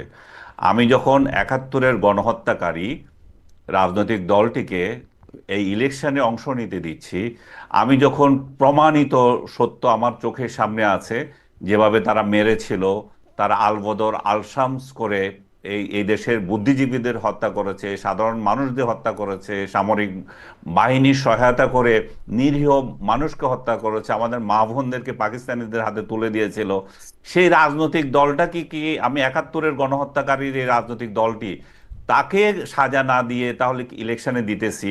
আবার 24-এর গণহত্যাকারী একটা রাজনৈতিক দলকে আমি নির্বাচনে দেব না, কোন যুক্তিতে বলি? সেকেন্ড প্রশ্ন হচ্ছে এইটাকে যে, আমি একটু বলবো আনিস ভাই, 71-এ না আমি গণহত্যাকারী শেষ দল, করে দিচ্ছি, আমি 71-এ শেষ করে তারপরে আপনি বলবো। আমি নাৎসি আচ্ছা পার্টির ঠিক আছে বলেন। সাথে এখন তুলনা হচ্ছে আওয়ামী লীগের। তো ঠিক আছে, নাৎসি বাহিনীকে আদালতে একটা দুর্বৃত্ত দল হিসেবে প্রমাণ করে তারপর তাকে ব্যান করা হয়েছিল, এবং ইন্টারন্যাশনালি করা হয়েছিল। ইন্টারন্যাশনাল আদালত, বাংলাদেশে এমন একটা কোনো আদালতে সেটার কোনো বিচার হচ্ছে? আমার ইচ্ছে হলো আওয়ামী লীগ ইলেকশন করতে পারবে না, আওয়ামী লীগকে নির্বাহী আদেশে বন্ধ করে দিলাম। আওয়ামী লীগকে, সেটা তো হচ্ছে না। আওয়ামী লীগকে যদি তার কার্যক্রমের জন্য দল হিসাবে বিচার করতে হয়, তাহলে সেরকম পরিস্থিতি তৈরি করতে হবে, সেটা আদালতে আনতে হবে। তা আওয়ামী লীগকে নিষিদ্ধ করুক, আওয়ামী লীগ কার খালো, আমার কি, তোমার কি, বা অন্যের কার কি? আওয়ামী লীগ যদি দুর্বৃত্তের দল হয়ে থাকে তাহলে সাজা পাবে। আনিস ভাই, কিন্তু কথা হচ্ছে আনিস ভাই, আইন কেন আপনার মানছি না? আনিস ভাই আপনার বক্তব্য, আইন না মেনে করছে কেন? আনিস ভাই আপনার বক্তব্য বুঝতে পারছি। আপনাকে যদি আমি প্রশ্ন করি, আপনি যেটাকে 71-এর গণহত্যাকারী দল বলছেন, সেই দলটিকে প্রথম ক্ষমা তো করেছিলেন বঙ্গবন্ধু শেখ মুজিবুর রহমান ট্রাইপ্যাট্রিয়ট এগ্রিমেন্টের মাধ্যমে 1973-তে।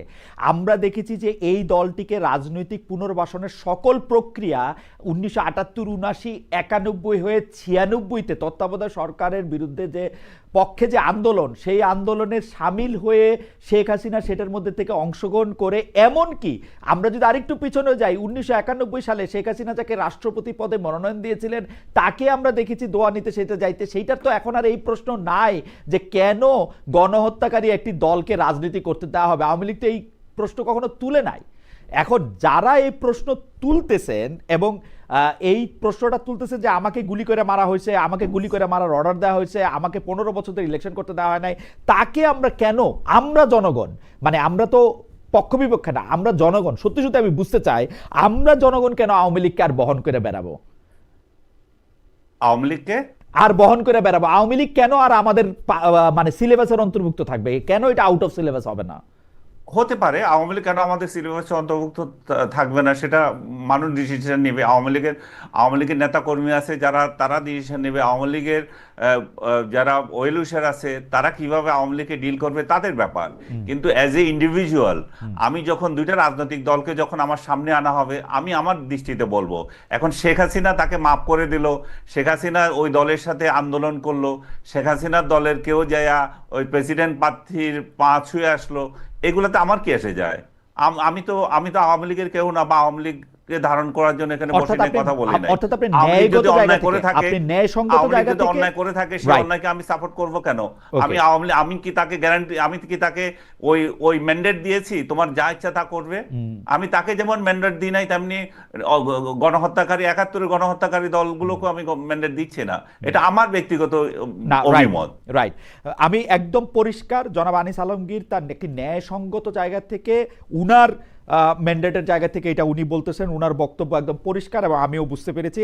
আমি জনাব ব্যারিস্টার ফুয়াদ, আপনার কাছে আমি একটু আসতে চাই অরিজিনাল প্রশ্নটা নিয়ে, যে আপনারা আসলে একটু পপুলিস্ট রাজনীতি করতেছেন কিনা, যে রাজনীতিটার মধ্যে হচ্ছে যেদিকে বেশি সংখ্যক জনগণ থাকতেছে সেদিকে থাকা, এবং যখন যেখানে সুবিধা সেখানে থাকা, এবং আপনাদের রাজনীতিতে পপুলিস্ট ভাবটাই বেশি, এবং যে কয়জন রাজনীতিবিদ বা যে কয়টি রাজনৈতিক দল আসলে সময় মতো নির্বাচন না হলে গুরুত্বপূর্ণ জায়গায় থেকে যাবেন, এবি পার্টি তার মধ্যে অন্যতম। কারণ অনেকে বলতেছেন যে এবি পার্টির আসলে অনেক ভোট নাই, কিন্তু এবি পার্টি কিং মেকারের একটা রোল প্লে করতে পারে। আপনি যদি পুরো ব্যাপারটা ধরে একটু এবি পার্টির সাধারণ সম্পাদক হিসেবে যদি একটু বলেন, ব্যারিস্টার ফুয়াদ। প্রথম কথা হচ্ছে যে আওয়ামী লীগের আমলে এই গুম খুন, র্যাব, ডিজিএফআই, এনএসআই উপেক্ষা করে রাস্তায় চিৎকার চেঁচামেচি করাটা কি আসলে খুব পপুলিস্ট জায়গা ছিল? মানুষ তো আমাদেরকে পাগল বলতো আমরা যখন হাসিনার বিরুদ্ধে কথা বলেছি। আপনি যেহেতু সাংবাদিক, আপনি জানবেন, আমি তো ৫ই আগস্টের পরে চিৎকার চেঁচামেচি শুরু করি নাই। আমি তো গত ৫ বছর থেকে আওয়ামী লীগের বিরুদ্ধে রাস্তায় কথা বলছি। আমি পিলখানা গণহত্যা নিয়ে কথা বলছি। আমি এই মায়ের ডাকের ক্যাম্পেইন করতেছি গত ৪-৫ বছর ধরে। গুম খুনের জন্য ক্যাম্পেইন করেছি, পাবলিকলি করেছি, সাহস নিয়ে এবং সকল ভীতি এবং হুমকি উপেক্ষা করে। অতএব এটা পপুলিস্ট জায়গা ছিল না। পপুলিস্ট জায়গা ছিল যে আমরা যদি আওয়ামী লীগের সাথে অ্যালাইন্ড হয়ে যাইতাম, তালে তাল মিলায় কথা বলতাম, মানে ধরি আওয়ামী মাছ লীগ তো নাছুই খুবই পানি হইতাম। অজনপ্রিয় ছিল, আওয়ামী লীগের বিরোধিতা করা এক ধরনের পজিটিভ পপুলিজমই ছিল। আওয়ামী লীগ তো খুবই না, খুবই একা দল, নিজেদের দলের লোকেরাই ওদেরকে পছন্দ করতো না। আমি এখনো বলি, এরা বেঁচে আছেন, প্রতিটা আওয়ামী লীগের নেতা একজন আরেকজনের বিরুদ্ধে বিষেধাগার করতেন। আসলেই আসলেই আওয়ামী লীগের মধ্যে অজনপ্রিয় ছিল না, পপুলিস্ট জায়গাটা পাওয়ারের সাথে কানেক্টেড, যেখানে শুধু জনগণের বেনিফিট পাওয়া যাবে তা না, আপনি ক্ষমতার জায়গা থেকেও নিরাপদ থাকবেন, এরকম একটা জায়গা না থাকলে পপুলিস্ট আইডিয়া ডেভেলপ করে না। এই জন্য আপনি দেখবেন যে ইউরোপ আমেরিকাতে পপুলিস্ট আইডিয়া গুলো ডেভেলপ করে কেন? কারণ সেখানে সিকিউরিটির কনসার্ন নাই। মানুষ রাইট উইং আইডিয়া গুলোকে ধারণ করে কথা বলতে পারতেছে সব জায়গায়। দ্বিতীয় কথা হচ্ছে যে না, ব্যাপারটা কারণ হইলো যে আপনি দেখেন, আমি যে একটা পলিসি বেস পলিটিক্স করতে চাই, আমার সে স্পেয়ারটা কোথায় ছিল? আমার নিবন্ধন আমি পাচ্ছি না, আমি সারা দেশে প্রোগ্রাম করতে পারতেছি না। এক সকালে 11 বার প্রোগ্রামের ভেন্যু চেঞ্জ করছি, পুলিশ এসে সব জায়গাতে ভন্ডুল করে দিয়ে গেছে। তারপরে 144 জারি করতেছে, লক্ষ্মীপুরে নোয়াখালীতে আমাদের প্রোগ্রামে 144 জারি করছে। ঢাকার বাইরে যাইতে পারে না, ঢাকায় পার্টি অফিসে প্রতিদিন আপনার অস্ত্র সহ বিভিন্ন গোয়েন্দা সংস্থার লোকরা 8জন 10জন এসে বসে থাকে, মিটিং এর ছবি তুলে নিয়ে যায়। তা আমি তো দলটাই করতে পারি নাই। আমার বয়স 5 বছর হইলেও আমি টেকনিক্যালি আসলে গত 1 বছর থেকে শুধুমাত্র কাজ করতে পারতেছি। এই জন্য পলিসি বেস পলিটিক্সটাকে যে আমি তুলে ধরবো, সেই সুযোগটাই তো আমি আসলে পাই নাই। এরপরে দেখেন, দ্বিতীয় চ্যালেঞ্জের একটা জায়গা হইলো যে বর্তমানে সমসাময়িক যে প্রচুর ইস্যু আসতেছে, একটা রাজনৈতিক দল আকারে তো আমি এই ইস্যুগুলোকে অ্যাড্রেস না করে পারতেছি না, আমাকে তো অ্যাড্রেস করতে হচ্ছে। এবং বাংলাদেশের পলিটিক্যাল কালচারের লিমিটেশন আছে, যে এখানে ইস্যু বেস পলিটিক্সটা নিয়ে দেখেন, আপনি টকশো করতেছেন, আপনি রেগুলার মডারেট করেন, আপনি কি বাংলাদেশে হেলথ কেয়ার সিস্টেম নিয়ে কোনো বিতর্ক আয়োজন করেছেন? আপনি বাংলাদেশের শিক্ষা ব্যবস্থা নিয়ে কি কোনো বিতর্ক আয়োজন করেছেন? আপনি বাংলাদেশের গণপরিবহন নিয়ে কি কোনোদিন কথা বলেছেন? প্রতিদিন টকশোতে গিয়ে আমরা এই ফাও প্যাচাল পারি, প্রত্যেকটা টিভিতে। আমিও বিরক্ত যে জনগণের জীবনের সাথে সম্পর্ক নাই। আমি যে এলাকার, বরিশাল 3 বাবুগঞ্জ মুলাদি, আমার এলাকায় 5টা নদী আছে, হাজার হাজার মানুষ, লক্ষ লক্ষ মানুষ আপনার নদী ভাঙনের শিকার। এই সারা বাংলাদেশের নদী ভাঙা মানুষের ভাগ্য নিয়ে কি আমরা কোনোদিন তর্ক করেছি, আলাপ করেছি? আমার যে 1-1.5 কোটি 2 কোটি শিক্ষিত বেকার যুবক আছে, তাদেরকে নিয়ে আমাদের ফিউচার কি হবে? মাদকের মানে যে ভয়াল থাবায় বাস্তবতা যেটা আমি একটু আপনাকে নাই তো কালচারে, এইটা তো মানে আমি একা পারবো না। তো আমি আপনাকে একটু বলি যে আমি কিন্তু টেলিভিশনে আসার পর থেকে এইসব বিষয় নিয়ে আসলে অনেক বেশি টকশো করছিও, করতে চাইও, কিন্তু মুশকিল হলো কি, at the end of the day আমরা হঠাৎ আবিষ্কার করি সকল কিছুই হচ্ছে রাজনৈতিক ইচ্ছা বা সদিচ্ছার উপর ডিপেন্ড করে, পলিটিক্যাল উইল। আপনি পলিটিক্যাল উইল ছাড়া যেসব সরকার আছে তারাও একসময় রাজনীতিবিদ হয়ে ওঠে। আপনি দেখবেন এই সরকারেরও যিনি পরিবেশ উপদেষ্টা আছেন যিনি পরিবেশের একজন চ্যাম্পিয়ন, বাংলাদেশে না সারা পৃথিবীতে, তাকে পর্যন্ত বলতে হয় সবগুলি দল মিলে ভাগাভাগি করে পাথরটা নিয়ে চলে গেছে। এই দেশের রাজনীতি ছাড়া বা রাজনৈতিক জায়গা ছাড়া আপনি কোথাও সিদ্ধান্ত নিতে পারবেন না। আপনি কেউ কথাই তো বলে না, কারেক্ট, কেউ তো কথাই বলে না। কিন্তু বলতেছি যে এটা স্পেস নাই, মানে ধরেন আমি যে আমার পলিটিক্সটা যেটা আমি আসলে করতে চাই, আপনি যেহেতু পশ্চিমে থাকেন আপনি এটা ভালো বুঝবেন, আমি লম্বা সময় ওখানে ছিলাম, আমি এই পলিসি বেস পলিটিক্সটা ভালো বুঝি, এই মেরিট বেস পলিটিক্সটা আসলে আমি করতে চাই, এই তর্কটা, কিন্তু কোনো প্ল্যাটফর্ম নাই দেশে, কোনো গণমাধ্যম, কোনো 2-4টা সিভিল সোসাইটি ছাড়া এই ইস্যু বেস পলিটিক্সের কোনো স্পেস নাই। কোথাও এই তর্কটাকে আমরা আনতে পারতেছি আপনার না। একটু আমরা কথা বললে এগুলো ভিউ হয় না, ফুয়াদ, শেয়ার হয় না, ফুয়াদ, মানুষ আপনার একটু- এনগেজ হয় না। ফুয়াদ, আপনার আমি একটু সমালোচনা করি, কারণ আপনি আমার জি, খুব জি। প্রিয় লোকদের সমালোচনা করাটা ফরজে আইন, সেই জন্য আমি করতেছি। Welcome. সেইটা হচ্ছে যে ফুয়াদ, আপনি এত সুন্দর বলেন, আপনার গলার আওয়াজ এত ভালো, কিন্তু আপনার কাছেও কি মনে হয় না আপনি এই পলিসি বেস, মেরিট বেস তর্কগুলি উত্থাপন না করে 71, 72, 73 কোন সময় কাকে গালি দিতে হবে, কোন সময় কাকে সোয়াই দিতে হবে, ফুটবল খেলা কেন 10 জন নিয়ে খেলে, 5 জন নিয়ে খেলে না কেন, ইত্যাকার, মানে এগুলি আমি মনেও রাখতে চাই না আপনার এই কথাগুলি, এগুলি আপনি বলেন এবং এগুলিতে আপনি জনপ্রিয় হন, এগুলি আপনি অনেক জোর দিয়েও বলেন। এর কারণ কি আসলে? আপনিও তো ওদিকে যাইতে চান না। না মানে এটা হলো যে আপনার সিচুয়েশনের শক্তিটা তো আপনি কারণে ব্যবহার ধরেন করেন না, আপনার শক্তিটা তো আপনি ব্যবহার করেন না। এই যে দেখেন আপনার সত্ত্বেও তো আমি এখন গণজাগরণ মঞ্চ নিয়ে কথা বললাম, 71 নিয়ে কথা বললাম, মানে এটা আমার কাছে এগুলো খুবই আননেসেসারি আর কি। রাইট, মানে আমার বর্তমান 20 কোটি মানুষের প্রতিদিনকার ইস্যুর সাথে এইটার কোনো দুই আনার কোনো লাভ হবে না। আমি আপনি সারাদিন যদি তর্ক করি এগুলোকে নিয়ে, এই তর্ক তো এই জাতি করেছে। অ্যাবসলিউটলি। এখন প্রশ্ন হচ্ছে যে আমাদেরকে তো এঙ্গেজ করে ফেলতেছে, টকশোতে আমাকে যখন পুশ করতেছে, আমাকে যখন সিভিল সোসাইটি, আমাকে প্রেস, বিভিন্ন ইভেন্টে যখন যাই, আমাদেরকে পুশ করা হয় যে এই বিষয়টা কি বিষয়, মতামত দেন। আমাকে তো কেউ জিজ্ঞেস করে না যে আমি স্বাস্থ্যসেবা নিয়ে কি ভাবছি, আমি আনএমপ্লয়মেন্ট নিয়ে কি ভাবছি, আমি এআই জেনারেটেড এমপ্লয়মেন্ট অথবা আইটি জেনারেটেড এমপ্লয়মেন্ট নিয়ে আমি কি ভাবতেছি। এই টপিকগুলো খাচ্ছে না। তারপরে দেখবেন, এটা আমি দাবি করতে পারি খালিদ ভাই, বাংলাদেশের পলিটিক্সে আমার থেকে বেশি সিঙ্গেল পলিটিশিয়ান হিসেবে ন্যাশনাল এত ডাইভার্স ইস্যু অন্য কেউ ডিল করে নাই, অন্য কেউ কথা বলে নাই। ওকে, আপনি দেখবেন আমি শুধুমাত্র ইস্যু নিয়ে কথা আপনি বলেছি। নিশ্চয়ই এটা জারি রাখবেন বেরসে ফুয়াদ। আমি একটু আনিস আলমগীর ভাইয়ের কাছে একটু আসি। আনিস আলমগীর ভাই, জিনিসটা হইল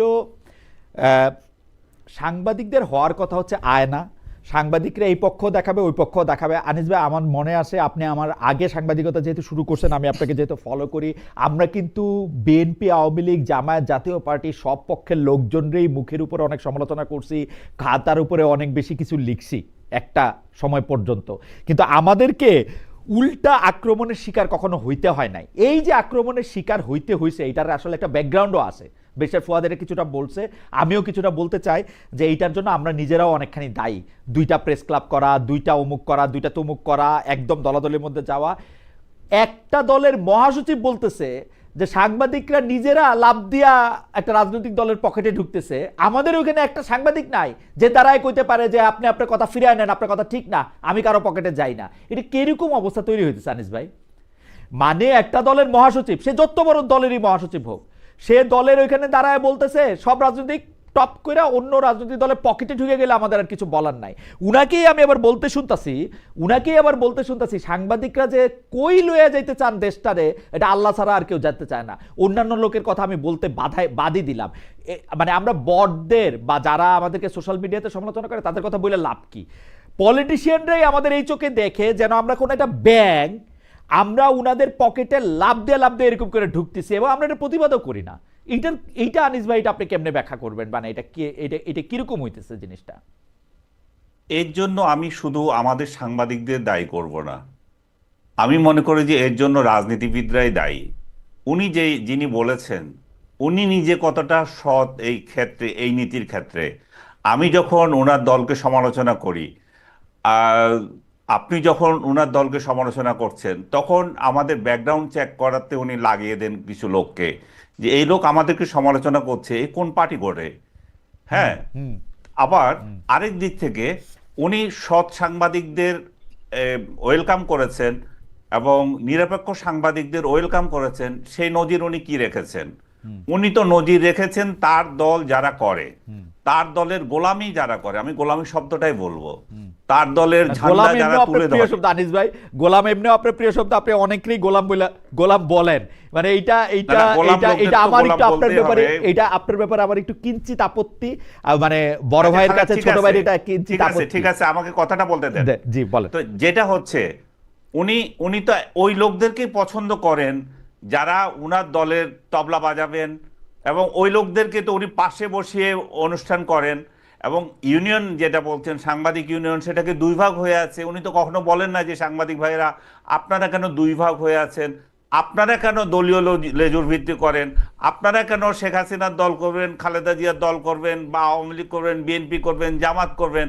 আপনারা তো আপনাদের পেশাগত দায়িত্ব পালন করবেন, আপনারা তো সত্যকে সত্য বলবেন, মিথ্যাকে মিথ্যা বলবেন।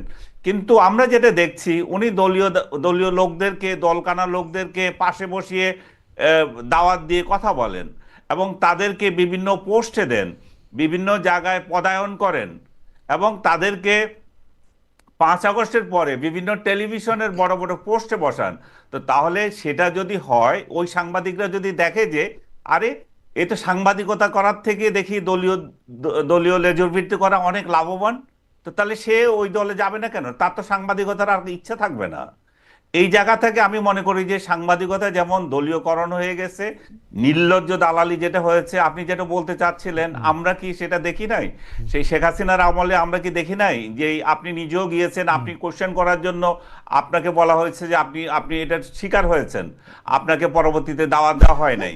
আমাকে কোশ্চেন করার জন্য পরবর্তীতে কোনোদিন কোশ্চেন করতে দেওয়া হয় নাই। আমি কতবার দৃষ্টি আকর্ষণ করেছি, আমাকে আর কোশ্চেন করতে দেওয়া হয়নি। যখন আমি রামপালের বিদ্যুৎ নিয়ে প্রশ্ন করলাম যে আমরা ইনভেস্ট করছি, তারা ইনভেস্ট করছে, জায়গাটা বাংলাদেশের, তাহলে বাংলাদেশ নাকি? কেন আমার এখানে 50-50? মাঝখানে প্রশ্ন আছে, আমি বলি, আমরা সাংবাদিকরা আলাদা আলাদা দলে ভাগ হব, কে সভাপতি কে সাধারণ সম্পাদক সেটা হওয়ার জন্য, এইটা বুঝি মির্জা ফখরুল ইসলাম আলমগীর এবং শেখ হাসিনা আইসা আমাদেরকে মিলাই দিবে?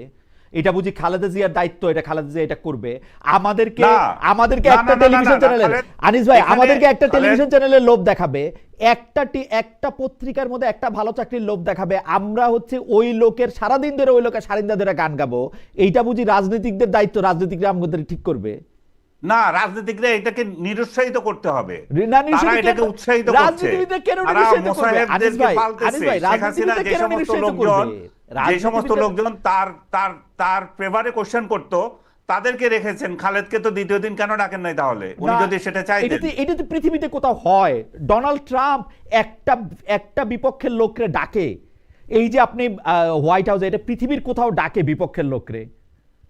ডাকে, হোয়াইট হাউসে ডেকেছে, হোয়াইট হাউসে সিএনএন কে উনি নিষিদ্ধ করছেন, কিন্তু সিএনএন এর লোক তো গিয়েছে, সিএনএন কে তো নিষিদ্ধ করতে পারে নাই। অপমান করে বাইর করে আচ্ছা, দেয়। যাই হোক, এখন সারা ওয়ার্ল্ডে ওইরকম হয়ে গেছে।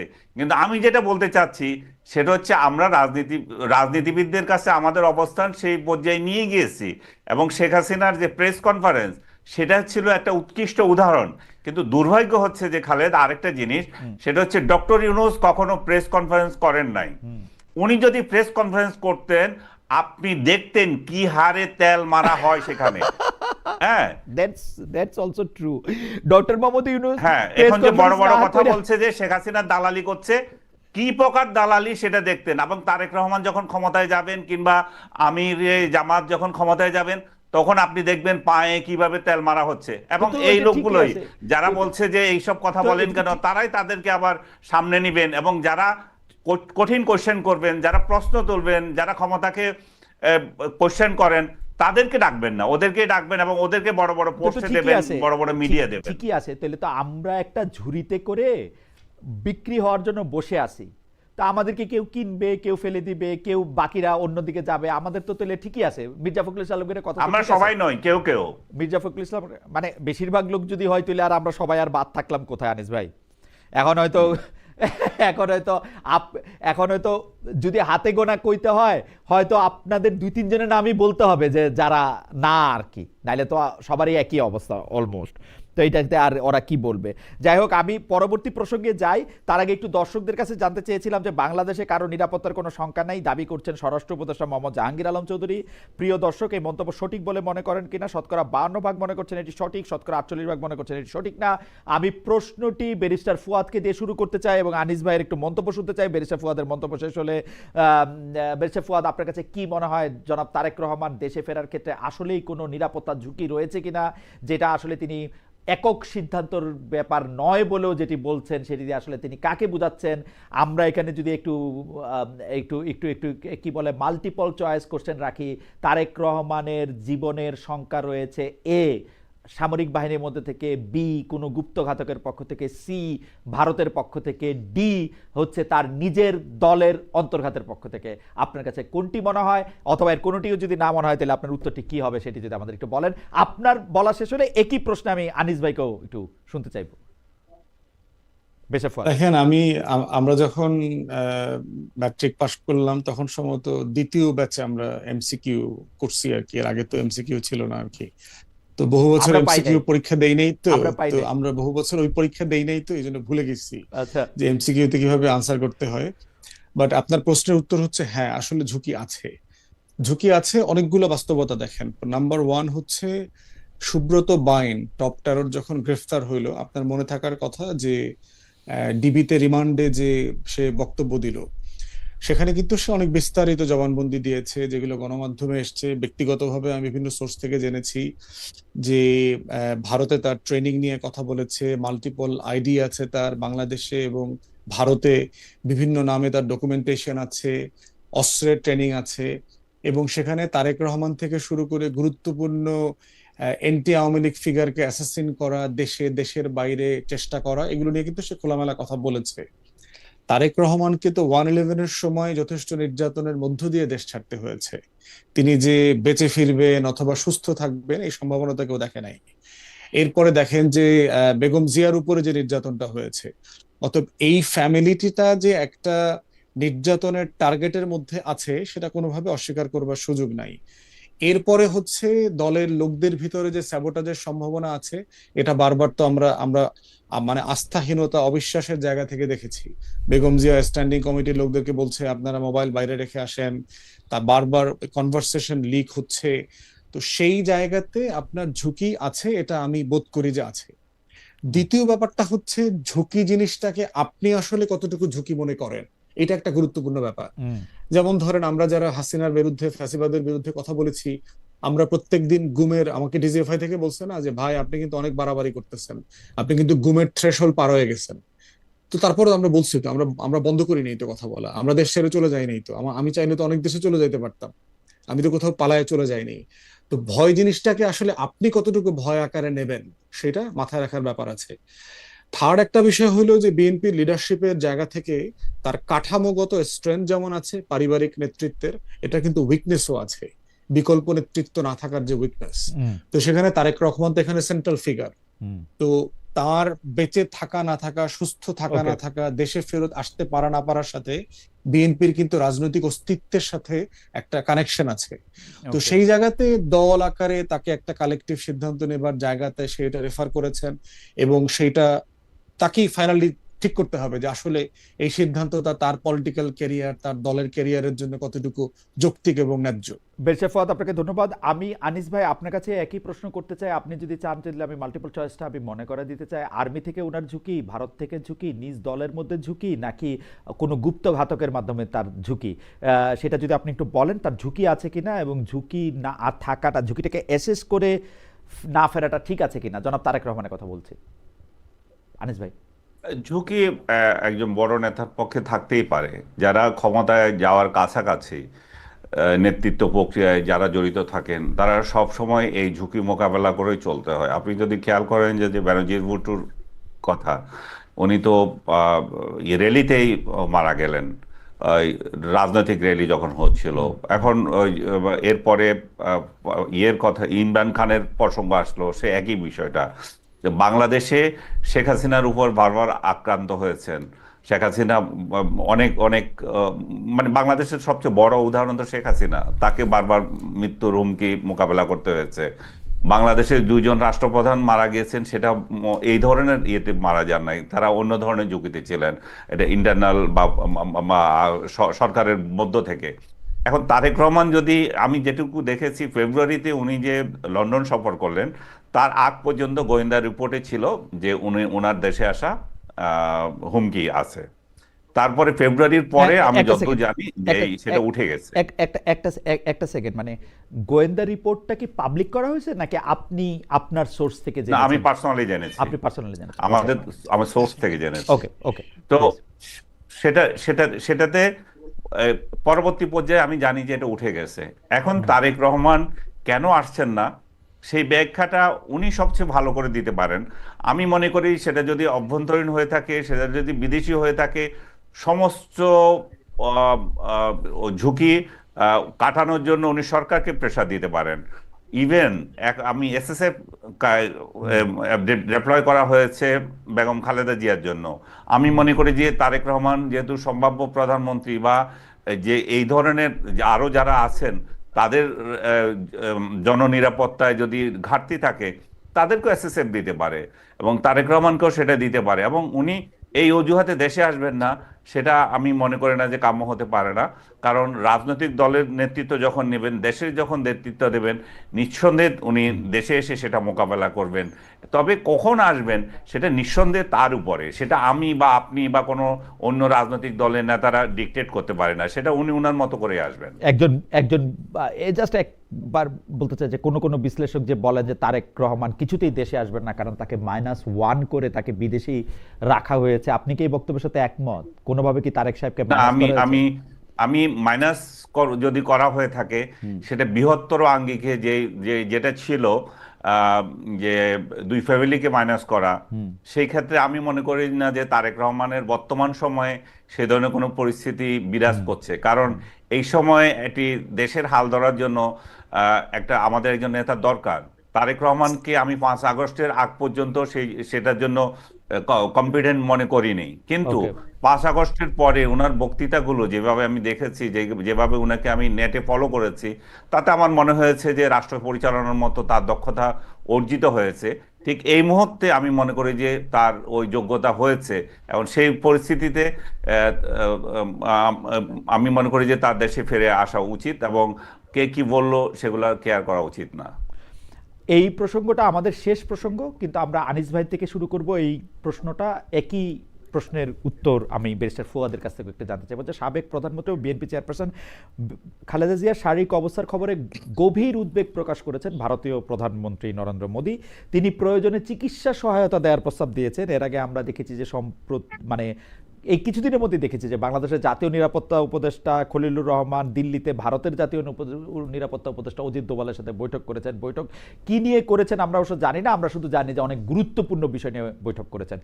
ভারতের সাথে ডক্টর মোহাম্মদ ইউনূসের সম্পর্ক এবং বাংলাদেশের সম্পর্ক এবং ভবিষ্যৎ বাংলাদেশের সম্পর্ক আপনি কেমন দেখেন? আনিস ভাই, এটা আপনার কাছে প্রশ্ন, একই প্রশ্ন ব্যারিস্টার ফুয়াদের কাছেও, কিন্তু আমরা আগে আনিস ভাইকে শুনতে চাই। আনিস ভাই।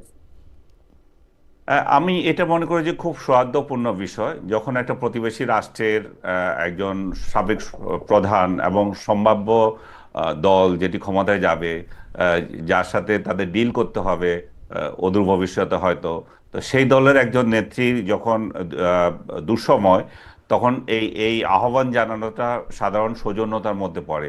একই ধরনের আহ্বান পাকিস্তানের তরফ থেকে আসে নাই, কিন্তু তারাও শুভকামনা করেছেন, ওনার রোগ মুক্তি কামনা করেছেন। ভারতের প্রধানমন্ত্রী যে স্টেটমেন্ট দিলেন, সেটা নিয়ে আবার রাজনৈতিক মহলে অনেক স্পেকুলেশন শুরু হয়েছে। আমি আজকে দেখলাম যে টাইমস অফ ইন্ডিয়ার একটা রিপোর্টে দেখলাম, সেখানে বাংলাদেশের হাই কমিশনার যিনি দিল্লিতে নিয়োজিত আছেন, তার একটা বক্তব্যকে খুব ফলাও করে প্রচার করা হচ্ছে। বলা হচ্ছে যে এই যে 5 আগস্টের পর থেকে ভারত বাংলাদেশের যে সম্পর্ক স্টাক হয়েছিল একটা পয়েন্টে, যেটা আওয়ামী লীগ বা শেখ হাসিনার প্রশ্নে, ভারত এখন সেই অবস্থানে নাই। ভারত সেটা থেকে আহ, আহ, বিস্তৃত হয়েছে, এবং তার প্রমাণ হয় যে নরেন্দ্র মোদী যখন এ ধরনের আহ্বান জানান, সেটা এক ধরনের যার যার মতো সে বুঝে নিচ্ছে। কিন্তু বাংলাদেশের রাষ্ট্রদূতকে উদ্ধৃত করে যখন এই ধরনের কথা বলা হয়, তখন আমার তো মনে হয় যে ভালোই। আমরা একটা পয়েন্টে, আওয়ামী লীগ পয়েন্টে ভারত বাংলাদেশের সম্পর্ক কেন আহ, আবদ্ধ হয়ে থাকবে এবং সেটা কেন ফ্লারিশ করবে না? কারণ আমরা এই দুই রাজনৈতিক দুই দুই দেশ জনগণ একে অন্যের উপর অনেকভাবে আমরা নির্ভরশীল। আমাদের একদম। ব্যবসা বাণিজ্য অনেক কিছু পরস্পরের প্রতি আমরা নির্ভরশীলতা দেখাই। সেই ক্ষেত্রে আমরা ভারতকে হেন করব তেন করব এই সমস্ত মানে বাকোয়াজ বক্তৃতা ঢাকায় বসে বসে করার থেকে বাস্তবতা যেটা, সেটা হচ্ছে আমাদের দুই প্রতিবেশী পাশাপাশি চলা উচিত। আমরা পরস্পরের বন্ধু হিসেবে থাকবো। নতজানু পলিসি আমাদের কারো থাকবে না, কেউ কারো নত হওয়ার দরকার নাই।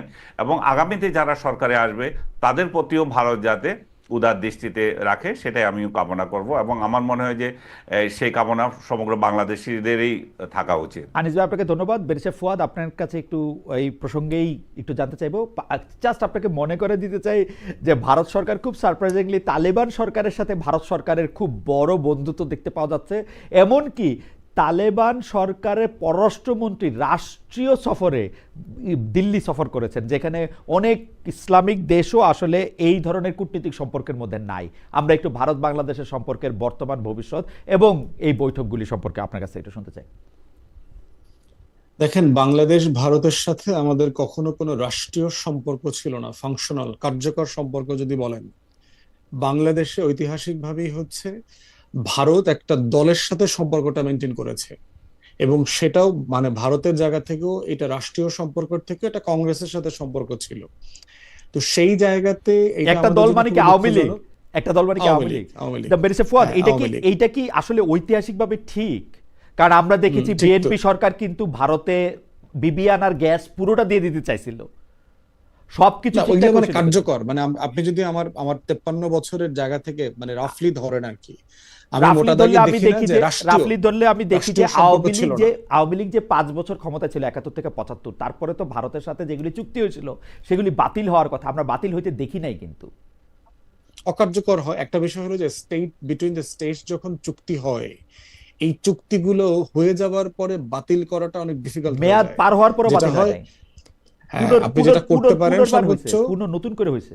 না, ওইটাই বলতে হবে, ওইটা টেকনিক্যাল রিজনে হয়, তখনকার ডিপ্লোম্যাটিক সম্পর্ক ধরে রাখা। বাট কার্যকর সম্পর্কের কথা বলছি। কার্যকর সম্পর্ক হয় যখন আপনি একটা দেশ হিসাবে আরেকটা দেশের সভরেন্টিকে রেসপেক্ট করেন, একটা দেশ হিসাবে আরেকটা দেশের জনগণের সেলফ রেসপেক্ট, ডিগনিটিকে আপনি মর্যাদা দেন, সম্মান দেন। আপনি কার্যকর সম্পর্ক বলতে বোঝায় যখন আপনি নিজে গণতন্ত্র চর্চা করেন কিন্তু অন্য দেশে ফ্যাসিবাদ কায়েম করবার জন্য অথবা ফ্যাসিবাদ বল রাখার জন্য চেষ্টা করছেন। কার্যকর সম্পর্ক হচ্ছে আজকে খালেদা জিয়ার জন্য আপনি স্ট্যাটাস দিচ্ছেন, কিন্তু এই বিএনপির সাথে তো আপনি 11 বছর মিটিং করেন নাই বাংলাদেশে, আপনি দেখা না তো করেন না, নাই। 11 বছর মিটিং বাংলাদেশে না করলেও বেরিসা ফুয়াদ, আমি মনে করাই দিই, বেগম জিয়া যখন বিরোধী দলের নেত্রী, তিনি একবার দিল্লি সফর করেছিলেন। তাকে বাংলাদেশের সকল সাবেক এবং বর্তমান সরকার প্রধানের মধ্যে সবচেয়ে বেশি মর্যাদা ভারত দিয়েছিল, লাল গালিচা টালিচা বিছায় একটা কেলেঙ্কারি কাণ্ড। রাইট।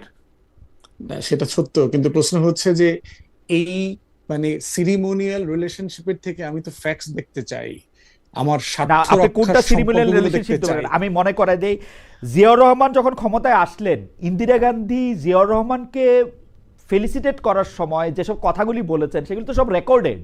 আপনি সেটার মধ্যে যদি আপনি দেখেন, তাহলে আপনি দেখবেন জিয়াউর রহমানের সাথে ইন্দিরা গান্ধী কি ধরনের সম্পর্ক করতে চেয়েছেন। আমি আরো উদাহরণ সেটা দিতে পারি, মানে কিন্তু হ্যাঁ, আমি কিন্তু না, শত শত ওইটা উদাহরণ আমি দিতে পারি। না, আমি এক্সাম্পল গুলোর সাথে আমি পরিচিত, কিন্তু জি, সমস্যা হচ্ছে যে আমি যখন হিসাব মিলাই তখন আমি তো হিসাব মিলাইতে পারতেছি ওকে, না আসেন যে আমরা এই হিসাব মিলাই, হিসাবগুলোর অল্প অল্প করে হিসাব মিলাই।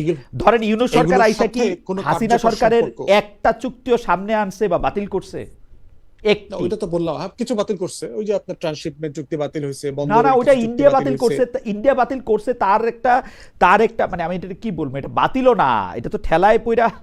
হাওয়েভার, তারপরে কিছু আপনি এটা খুব সীমান্তে ভালো করে বন্দর জানেন, ব্যবহার করার চুক্তি ছিল, সেগুলো বাতিল করেছে। মানে সেগুলো আমি ইন্ডিয়া এটা আগে বললাম করছে, যে রাষ্ট্র সেগুলো ইন্ডিয়া আগে করছে। চুক্তি রাষ্ট্র না, সরকারও কিছু করেছে, যেমন ট্রেন 14টা পয়েন্টে যে ট্রেন চলাচল করার ওগুলো কথা এমনিও ছিল, চলতো না, সেটা ওগুলো এমনিও চলতো না। অন্তর্বর্তীকালে চলতো কিনা সেটা অন্য আলোচনা, বাট চুক্তি ছিল, সেটা সরকার বাতিল করেছে। তারপরে এই যে বেলোনিয়ার এই যে ফেনীর এখানে যে আপনার ইন্ডিয়াকে বিশাল ইকোনমিক জোন দিয়েছে, এটা সরকার বাতিল করেছে। বিষয় হলো চুক্তি বাতিল করাটা সহজ না। বিটুইন দ্য স্টেটস যখন স্টেট লেভেলে চুক্তি হয়ে যায় তখন এটাকে আপনি রিডান্ডেন্ট করে রাখতে পারেন, আপনি নিষ্ক্রিয় করে রাখতে পারেন। বাতিল করাটার অনেক টেকনিক্যাল জায়গা আছে, তখন এটা হয় ইন্টারন্যাশনাল এফেক্ট আছে, অন্য দেশ আপনার সাথে এঙ্গেজ হইতে চায় না, যে আপনি চুক্তিকে অনার করছেন না, চুক্তি বাতিল করে দিচ্ছেন। আমি বলছি যে আমাদের গত 50 বছরে ভারতের আচরণে মনে হয় নাই যে সে আসলে একটা ডিগনিফাইড রিলেশনশিপ চায়। সে বাংলাদেশে সবসময় একটা অ্যাপিজমেন্টের সম্পর্ক চেয়েছে, একটা তোষামদির সম্পর্ক চেয়েছে, একটা অধীনতার সম্পর্ক চেয়েছে, সে নিয়ন্ত্রণ করতে চেয়েছে। তো আমরা চাই ভারত যদি seriously if willing to come back to his senses, তাকে যেটা করতে হবে আমার সভরেন্টি এবং আমার ইন্টারেস্ট দুইটা জিনিসকে রেসপেক্ট করে সম্পর্কটা তৈরি করতে হবে। এবং সেটার স্টার্টিং পয়েন্ট হচ্ছে আমার বাইল্যাটারাল ইস্যু। আমাকে আপনি কয়টা লাল গালিচা দিয়া রিসিভ করলেন, এরপরে আপনি সীমান্তে আবার আমার 1400 লোক মাইরা ফেললেন, আপনি না আমাকে অনেক বড় সুন্দর করে ফ্যাসিলিটেশন বক্তব্য দিলেন, শুনাইলেন, আমাকে সব প্রধানমন্ত্রীকে ডাইকা না আইনা কিন্তু আমাকে রাতের কিন্তু বেলা আমার আমার খাওয়াইলেন। বেরসে ফুয়াদ, আমি আপনার বক্তব্যের সাথে সম্পূর্ণ একমত। কিন্তু আমরা যখন ভারতের সাথে সম্পর্কের ক্ষেত্রে শুধু একটা রাজনৈতিক দলরে আমরা দায়ী করি বা একটা রাজনৈতিক দলের দিকে আঙ্গুল তুলি, এটার ক্ষেত্রে আমার সিরিয়াস আপত্তির জায়গা আছে। কারণ আমার কাছে আমি দেখি ভারতের ক্ষেত্রে বাংলাদেশের পররাষ্ট্রনীতির কোনো বদল এই 53 বছরে আমি সিরিয়াসলি দেখি না। বরং আমি সেটা আপনাকে মনে সেটা করাই কিছু দিই, ভারত না, আমি আমাদের আপনাকে টোটাল মনে করাই দিই, স্টেটেরই তো ফরেন পলিসি মনে ইজ এ করাই দিই, ফেলিয়ার। বাংলাদেশ কিন্তু চীন থেকে সাবমেরিন কিনছিল ভারতের সাথে সমুদ্র সীমা পাহারা দেওয়ার জন্য। যেই সাবমেরিনের টেকনিশিয়ান বাংলাদেশের নাই, অর্থাৎ চীনের লোক থাকবে ওই সাবমেরিন পাহারা দেওয়ার জন্য, কিনছিল না? বাংলাদেশ ভারতের সাথে একরকম গ্যাঞ্জাম করে চীনের টাকা দিয়ে পদ্মা সেতু বানাইছে না? বানাইছে কিন্তু। সেই জন্য আমরা ব্যাপারটারে একটা জায়গায় আলোচনাটা, ধরেন আপনার মতো লোকের আলোচনাটাতেও যদি সবগুলি দিক উঠে আসে, তাইলে আমার মনে হয় যে এটা ভালো হয়। কারণ আমরা না, কিন্তু ওটা ঠিক আছে।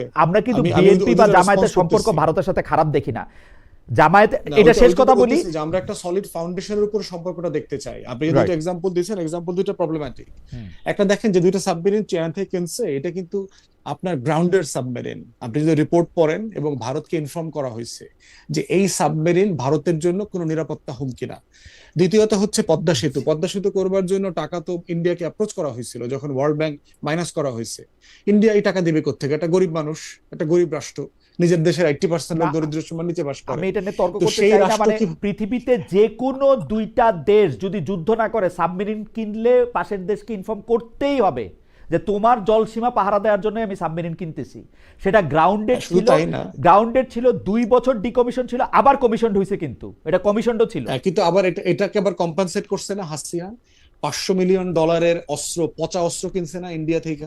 সেই তো তাহলে আপনার দেখতে হবে যে হাসিনা আপনি তো যে এই চারিদিকে যে ঢোলের সাবমেরিন, চারিদিকে বাড়ি দিছে, হাসিনা তো ঢোলের চারিদিকে বাড়ি দিছে, কিন্তু আমরা বিষয়টা তো একদিকের কিন্তু কথা আমার কেন তো কোনো করব? কার্যকর, তাহলে এটা তো কার্যকর সম্পর্ক না। তো কার্যকর সম্পর্ক কোনটা? যে আমার যে বাইল্যাটারাল ইস্যুস গুলো আছে, ধরেন মোটা দাগে আমার 4টা বাইল্যাটারাল ইস্যু আছে ভারতের সাথে। হুম, প্রথম কথা হচ্ছে আমার ক্রস বর্ডার ইস্যু।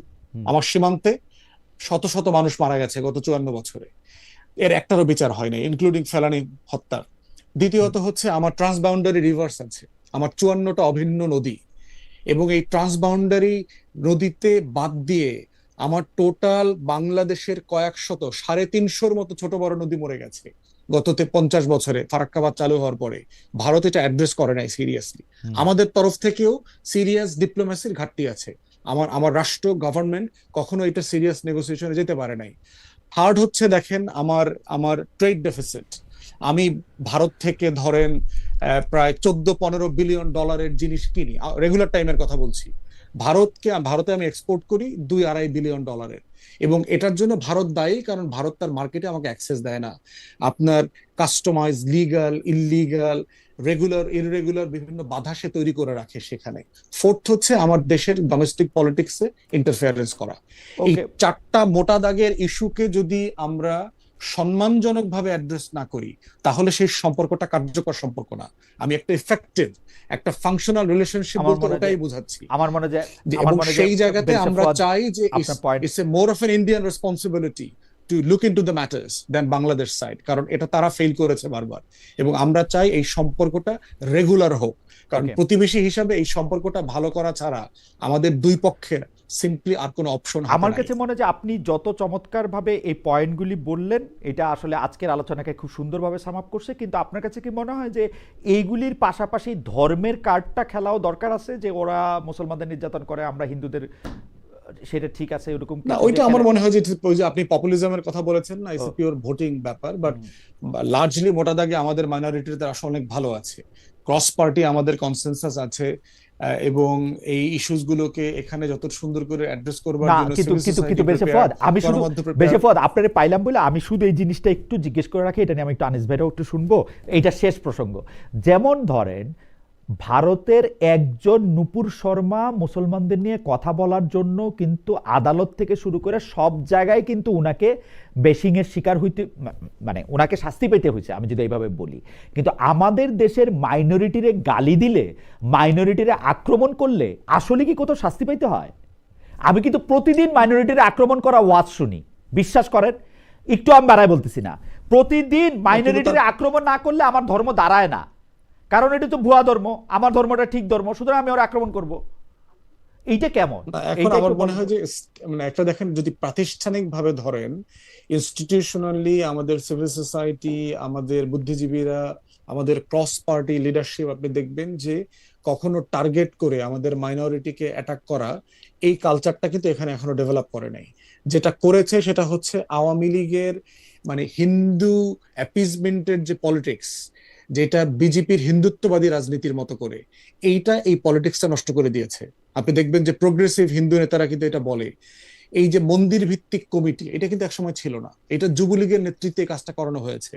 মন্দিরে মণ্ডপে টাকা ফান্ডিং করে পুরো কমিটিটাকে আপনার আওয়ামীকরণ করা, এই জায়গাগুলো করতে গিয়ে কিন্তু আপনার হিন্দু বৌদ্ধ খ্রিস্টান ঐক্য পরিষদের মতো একটা একটা বর্ণবাদী সংগঠন, একটা পাবলিক রেসিস্ট আলোচনায়, অর্গানাইজেশন। আপনি পাবলিক আলোচনায় আপনি মাইনরিটিকে, সেটা হিন্দু বইলা না, পাবলিক আলোচনা আপনি মাইনরিটি, সে যদি বাউল হয়, সে যদি ওই কোথাকার কোন একটা মাজার হয়, সেটা পুরাই নেয়া দেয়া নেয়া যদি কথা হয়, আপনি এইটার কোনো সময় কোনো প্রতিবাদ দেখেন?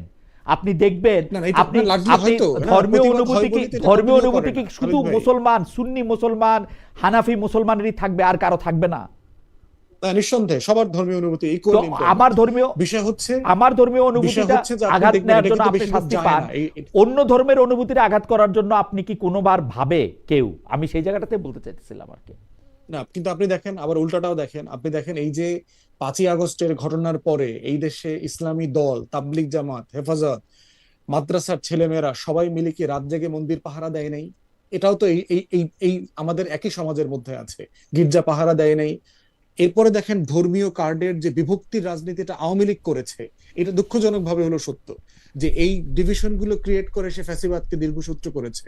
কিন্তু মোটা দাগে দেখবেন আমাদের ক্রস সেকশন একটা সেন্সাস আছে, একটা একমতের জায়গা আছে আমাদের।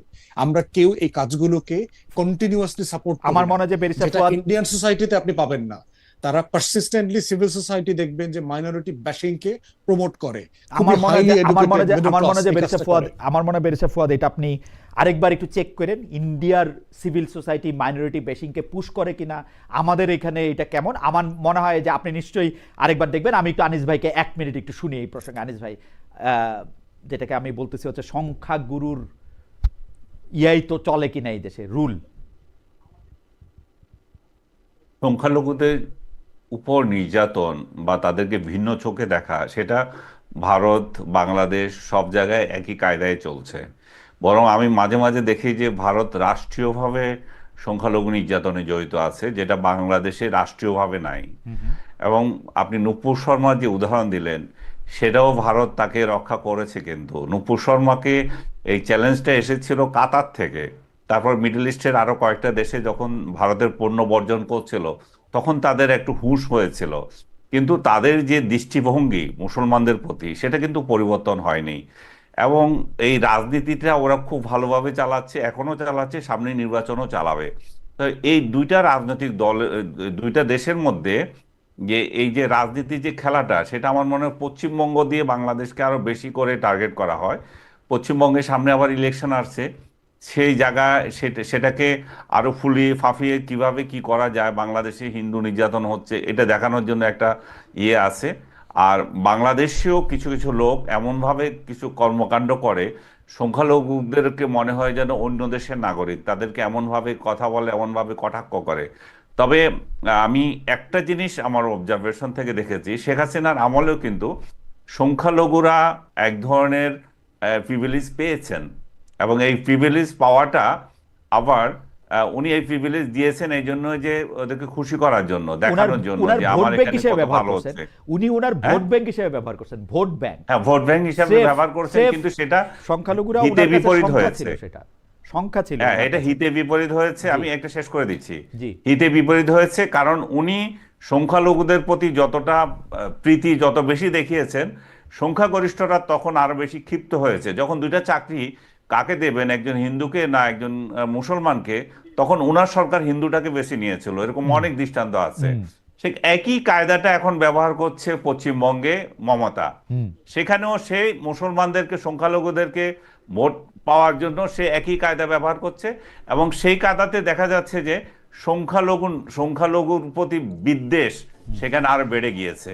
তো আমার মনে হয় যে আমরা সংখ্যালঘুর প্রতি প্রীতি যখন দেখাতে যাব, তাহলে সংখ্যালঘুর প্রতি পূর্ণাঙ্গভাবে আমাদের দৃষ্টিভঙ্গি থাকতে হবে যে আমরা এখানে সমতার দৃষ্টিতে দেখতে হবে। ওকে, আমরা অতিরিক্ত প্রীতি এবং আপনার ভোট ব্যাংক মাথায় রেখে যদি আমরা কিছু করতে যাই, সেটা হিতে বিপরীত হবে, সেটা সবারই খেয়াল রাখা উচিত। আনিস ভাই, আমরা যেহেতু একটু লম্বা করলামই, জাস্ট 1 মিনিটে যদি আপনি একটু বলেন, এটা আমি ব্যারিস্টার ফুয়াদকে একটু জিজ্ঞেস করতে চাই যে 2 বছর পরে আপনি বাংলাদেশটারে কোথায় দেখতে চান বা কোথায় দেখতে পাচ্ছেন? এই 2 বছর। 2 বছর পরে আমি বাংলাদেশটাকে খুব একটা গ্যাঞ্জামের জায়গায় দেখছি। আচ্ছা। কারণ বাংলাদেশে যেভাবে বাংলাদেশ এগোচ্ছে, বাংলাদেশ শেখ হাসিনার আমলে যে জিনিসটা আমরা প্রত্যক্ষ করেছি, অর্থনীতিকে একটু নির্দিষ্ট গোষ্ঠীর পকেটে চলে যাচ্ছিল, এবং সংখ্যালঘুর যে বিষয়টা বলছিলাম, সংখ্যাগুরুরা ক্ষিপ্ত হচ্ছিল সংখ্যালঘুদের হুম আস্ফালনে। হুম সেই জায়গা থেকে আমরা আশা করেছিলাম যে নতুন একটা সরকার আসবে, যে আসুক একটা সাম্যের বাংলাদেশ গড়ে উঠবে, সেখানে কে মুসলমান কে হিন্দু সেটা আমরা দেখব না। অর্থনৈতিক লুটপাট, বাইরে হুম। পাচার, এগুলো বন্ধ হবে, এবং ক্ষমতাসীনদের আস্ফালন, বিশেষ করে শেখ পরিবারের লোকদের আস্ফালন, সেগুলো আমরা বন্ধ হবে, এটা আমরা আশা করেছিলাম। ওকে, কিন্তু ডক্টর ইউনূস আসার পর সেই আশা গুড়েবালি হয়েছে। উনি নির্যাতন, উনি সুতরাং আপনি বৈষম্য। 2 বছর পরে একটু গ্যাঞ্জামের জায়গায় দেখেন। তো আনিস ভাই, আপনার আমি শেষ করতে গ্যাঞ্জামের চাই, জায়গায় আমরা দেখি, কারণ উনি যেটুকু আমরা আশা করেছিলাম জি সেটুকু আমাদেরকে শেখ হাসিনা থেকেও আরো পিছিয়ে দিয়েছেন। তো শেখ সেই জায়গায় সামনের ভবিষ্যৎ যে কি, এবং ইনক্লুসিভ যদি চিন্তা না করি, আমরা যদি মনে করি যে আওয়ামী লীগ এমন একটা দেশ, আবার তাকে পিছিয়ে মারা যাবে, আমরা এবং এই